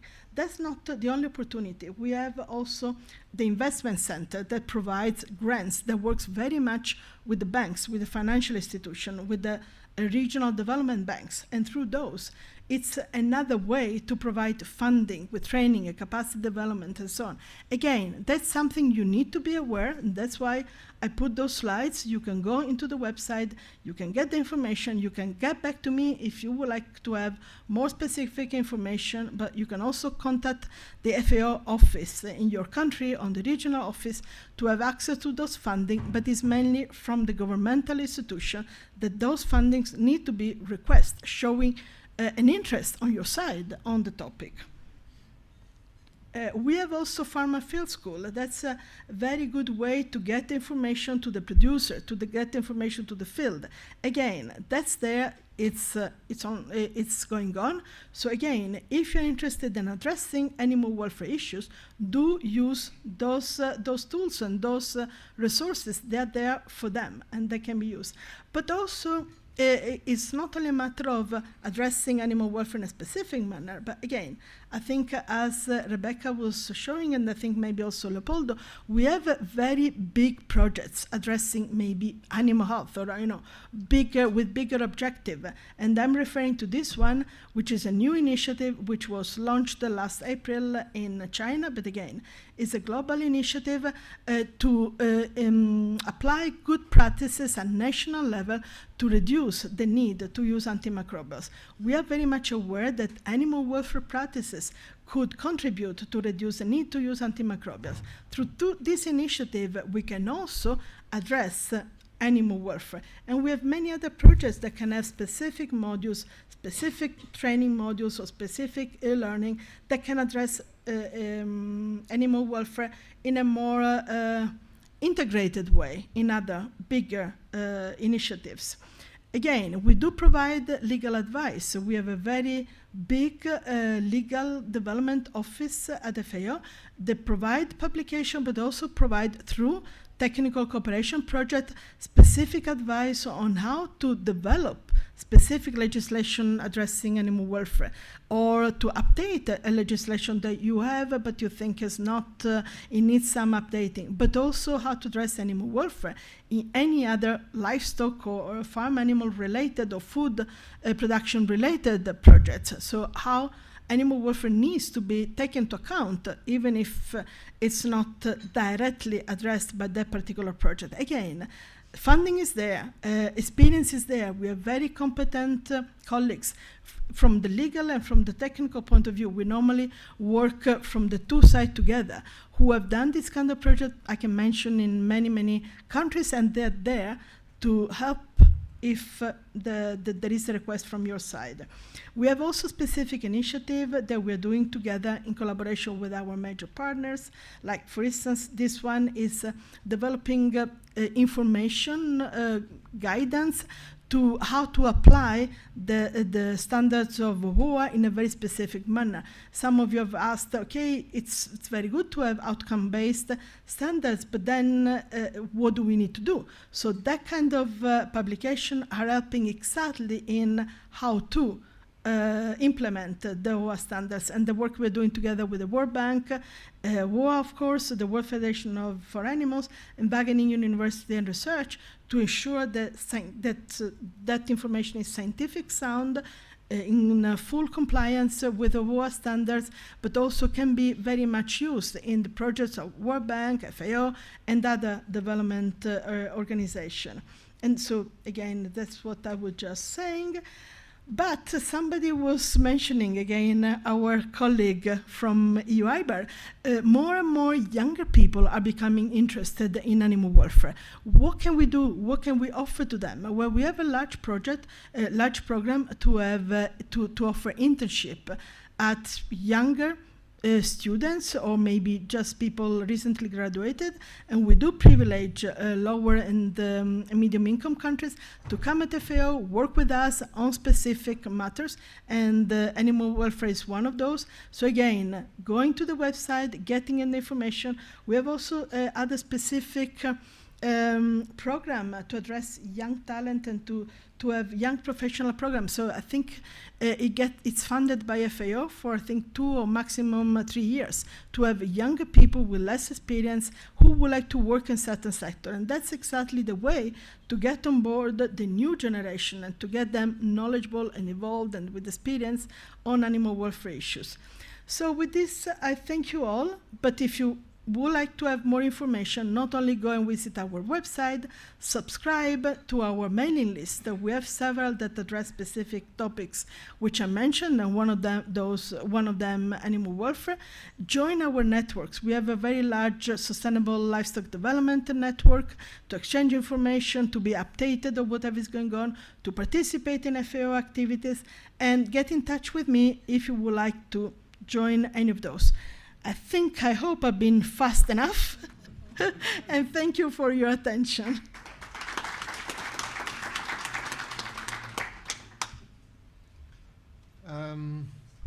Any questions about FAO's work? There will be another presentation more in the context of what FAO does on emergency, livestock in emergencies. It's going to be more so specific. let's focus on the livestock transformation agenda. Agol. Please. Can we have a mic? Yeah. Thank you for the presentation. And once again, my interest is you will stop explaining why FAO would be implementing all the projects in every country in Africa, and no single word is mentioned about animal welfare, or no activity being implemented on that. Thank you. Yeah, thank you. There are two different facets to the question. One is, as also Rebecca was mentioning, in many of our activities, animal welfare is indirectly addressed because we address animal health, because we address other topics or animal production and good practices and good husbandry and management and so on, so indirectly. But why is not directly addressed? Because we need you to ask us. It's when you were asking to UIBAR, which capacity development are you providing? We provide the capacity development you ask us to provide. We can provide institutional development, legislation, policy development, technical skills, but we don't want to tell you what you need. We want you to identify what you need. We want you to give enough importance and prioritize just enough to ask us, do provide that kind of training, that kind of project, and we are there to you, but we don't want to take the decision instead of you. It has to be you coming to us, and we are there to provide that support. And that was one of the reasons for me to say, all those things are available, do use them.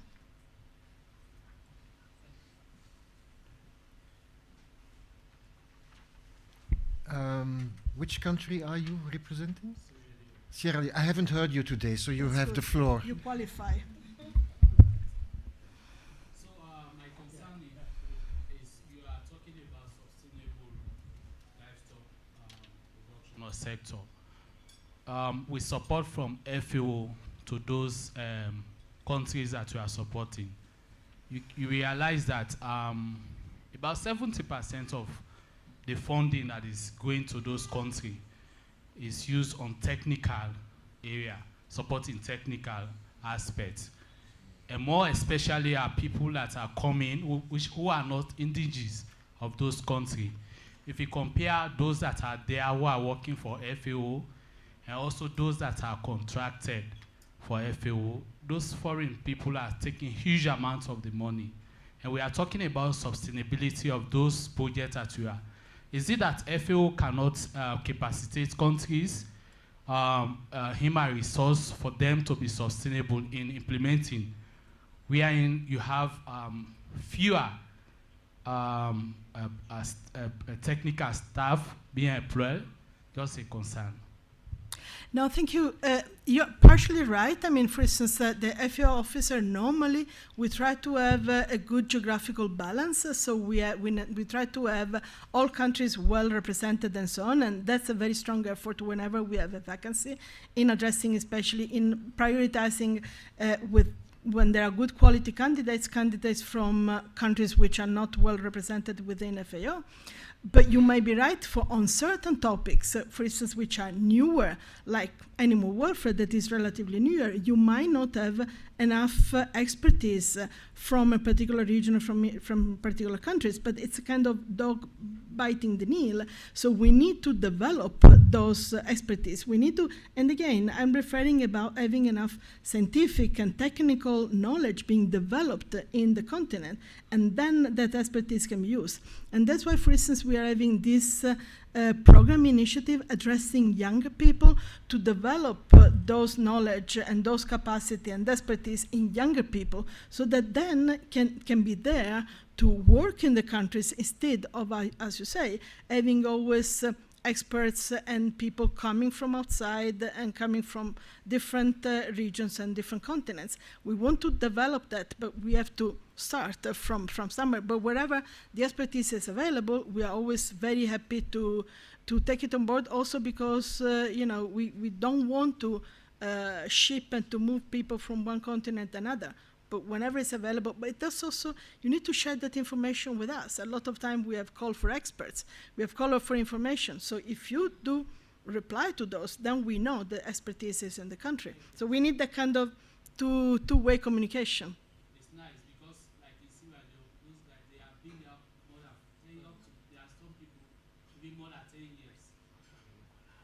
Yeah. Just imagine if they have been there capacitating those nationals. Mm-hmm.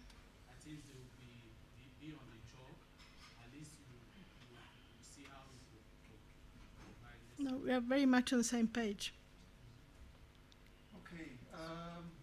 Again, you know you're not getting coffee break, right? We've all understood you're not getting a coffee break. So if you want coffee or tea, you step outside to take what you want and come back inside. So that's the first point. Second point, it's 5:45. We still have the presentation by Julia to go. So I would suggest we start with that one and see how much energy is left in you after that presentation for another discussion. Okay? Thank you very much. And if you need, you can get in touch with me.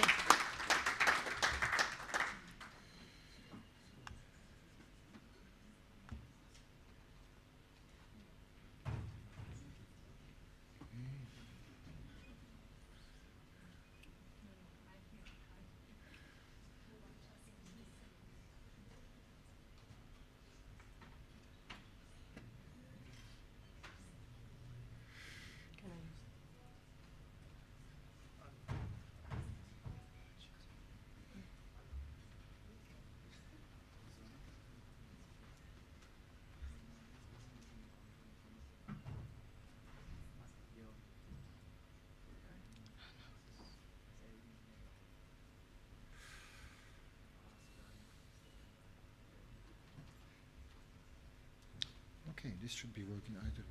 Okay, we have no remote control. I don't know, I lost. Did somebody take the remote control by any chance? One of our speakers? Can you check your pockets? The remote control is gone.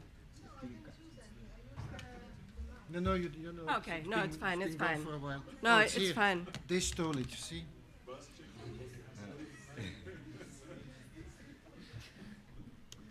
Now, will it work with Zoom? I'm not sure. Yeah, it even works. So Okay. you're even welcome to walk around if you Yeah, want. and if I can Can you get a give her a mic. roving microphone?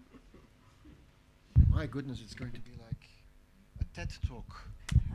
Good luck.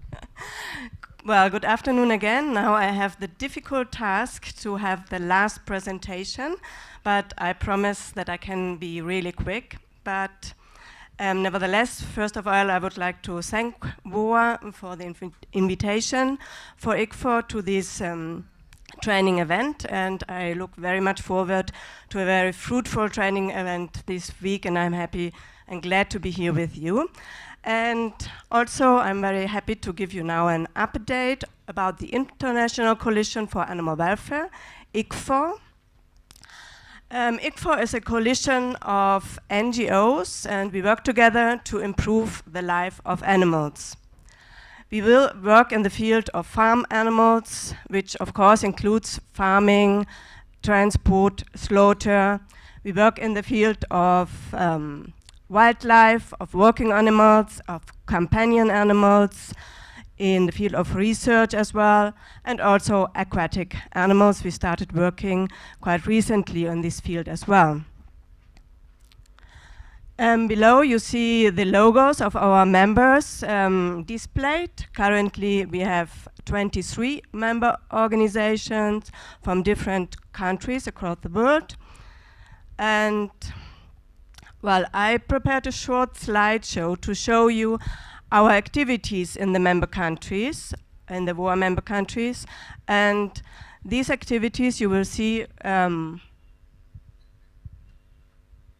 reach from field investigations to training events in different parts of the world, wildlife conservation. Again here, wildlife conservation. Also hands-on help to the animals and their owners, of course, which is very important, we think. Farming, good farming practices, good examples of good farming practices. Also again, hands-on help for the donkeys. Here you see pictures of a clinic in Kenya. Disaster management is also a very important topic to us. Dog population management, you just saw. Back to the farming in Australia, for example, and the labeling schemes as well. Dog population management in Turkey. Again, well, also the education and the training of the owners of the animals is very important, and a lot of our members put a lot of emphasis on this field of work.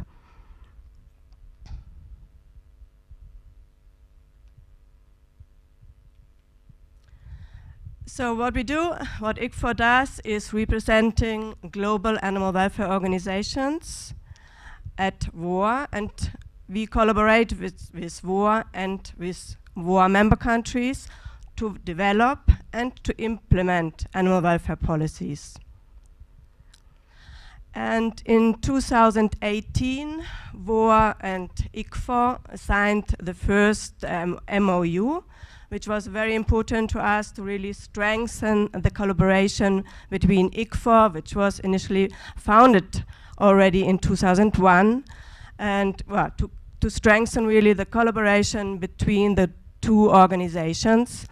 And now in 2022, the MOU was renewed. It's actually, here's the wrong figure, it's until 2026. And the modalities of cooperation include the consultation on relevant policy issues, participation in the standard setting process, development of scientific and technical material, and also the organization and the participation, as here, in events to promote best practices in animal welfare. Well, I showed you our activities in the member countries, in the WOAH member countries.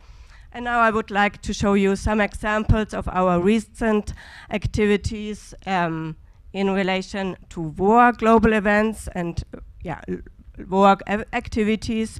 And here you see a picture of our information booth that we had at the general session back in May in Paris. And here you see our secretary, Masika Sophie, she's from Kenya as well, she's a veterinarian. Our current chair, Rowley Owers from the UK, and our previous chair, Alexandra Hammond-Siemond, also from the UK. For example, also Masika, our secretary, she represented ICFOR at the WOAH Science event on public-private partnerships, where she highlighted our working relationship with WOAH. This was also at the general session, in the framework of the general session. Also, for example, we had a speaker at webinar of the Asia Pacific region on animal welfare, where the representative of our membership was speaking about the One Health and One Welfare approach. And yeah, of course, when we look at the revision of the transport chapters, not only at WOAH level, at international level, but also in Europe, of course, which is very important for us. Transport at the moment is a priority for ICFOR. So we also participated here in different events organized by WOAH, as for example, the international workshop, which is the multi-regional whole scenario workshop on long-distance transport by land and by sea between Europe, Middle East and North Africa. And I think Leopoldo will tell you more about this event tomorrow. Or we were present with the speaker at a contact point meeting, also on long-distance transportation in Europe. Or recently we had a speaker at a North African animal welfare meeting, and we spoke about transport as well in the framework of a WOAH twinning project between Italian Research Institute and Tunisian University. Also, ICFOR provided detailed comments in regard to the revision of the transport chapters by land and by sea.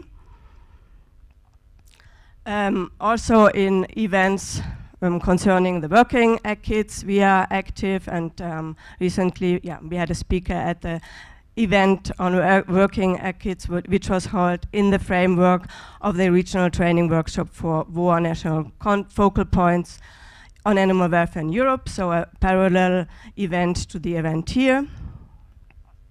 Also in dog population management events, we are present. Here's an example from Croatia from last year.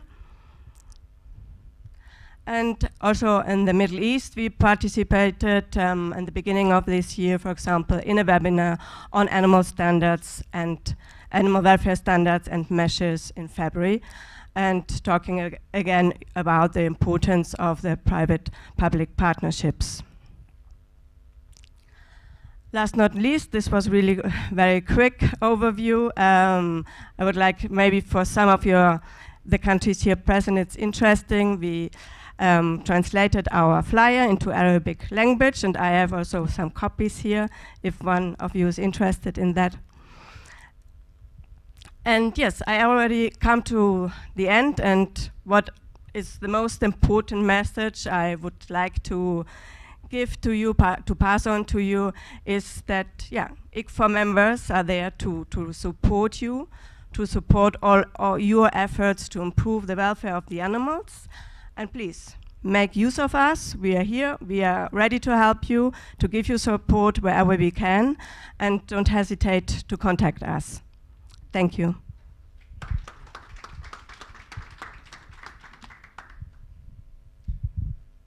Thank you very much. I see Botswana, Pearl. Anyone else?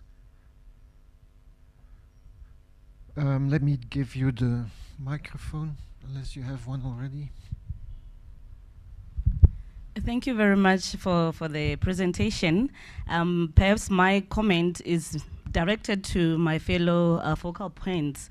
I think from today's presentations, we can all appreciate that there is quite a vast variety of support and resources that are available for us to explore. I think it is up to us as the focal points to now understand where we are and where we want to go. From all the presentations today, I was really amazed at how much is out there, and I think it's important to explore that and use the opportunity that are presented in order to improve our roles as focal points and the implementation of animal welfare standards. Thank you.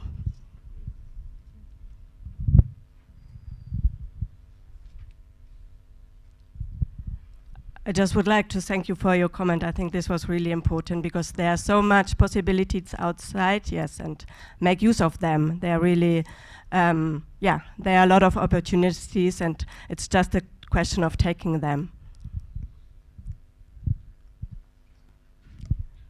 Was there any further question? Gambia and Liberia have gone quiet. What happened, guys? Julius, did you want to ask a question? Okay.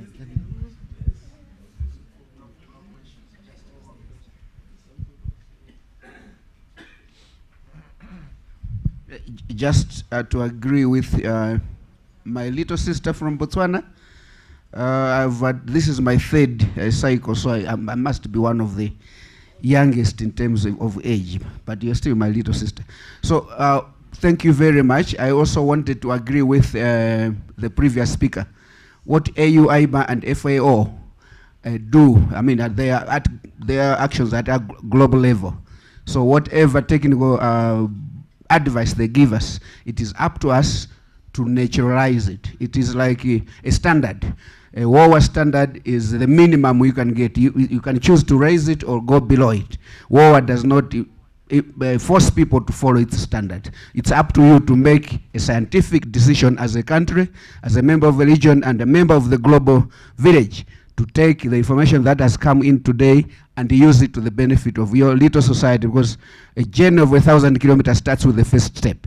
So 2 people discussing this, tomorrow there'll be 4, and then the whole region. That's why this is the 16, I think, is it 26 or 16 English-speaking countries? So if we can all, for once, speak one language, let's start with animal welfare in our region.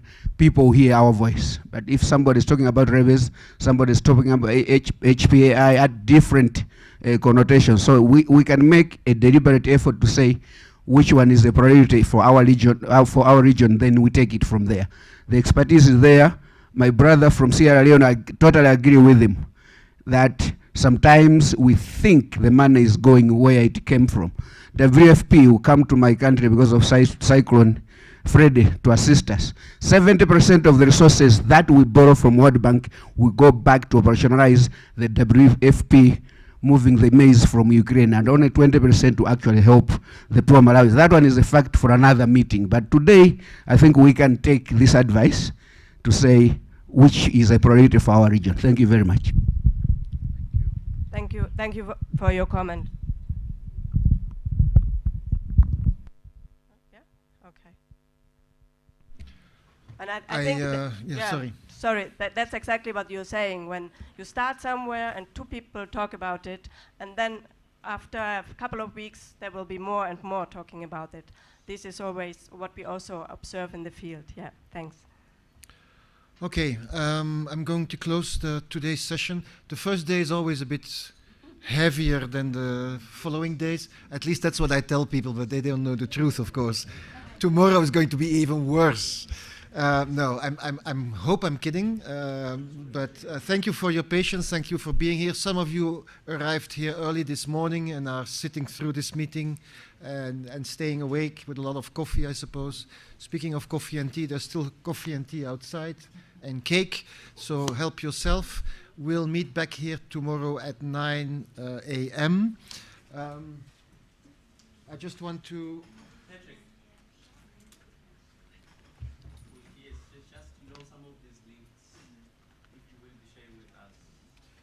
Yes, so all the presentations will be put on the website probably early next week. I don't think I'll make it on Friday, but early next week all these presentations should be available.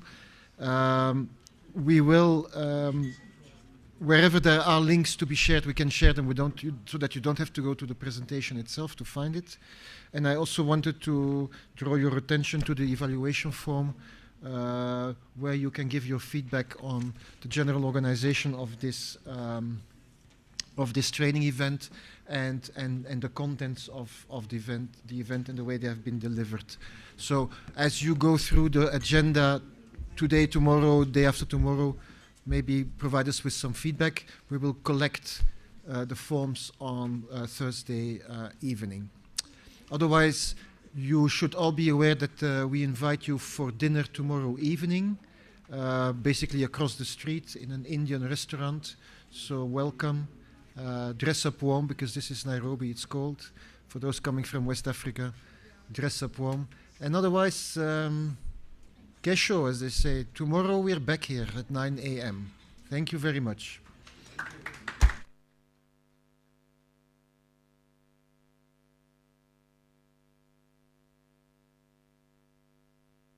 Thank you for the participants online. We are going to release you.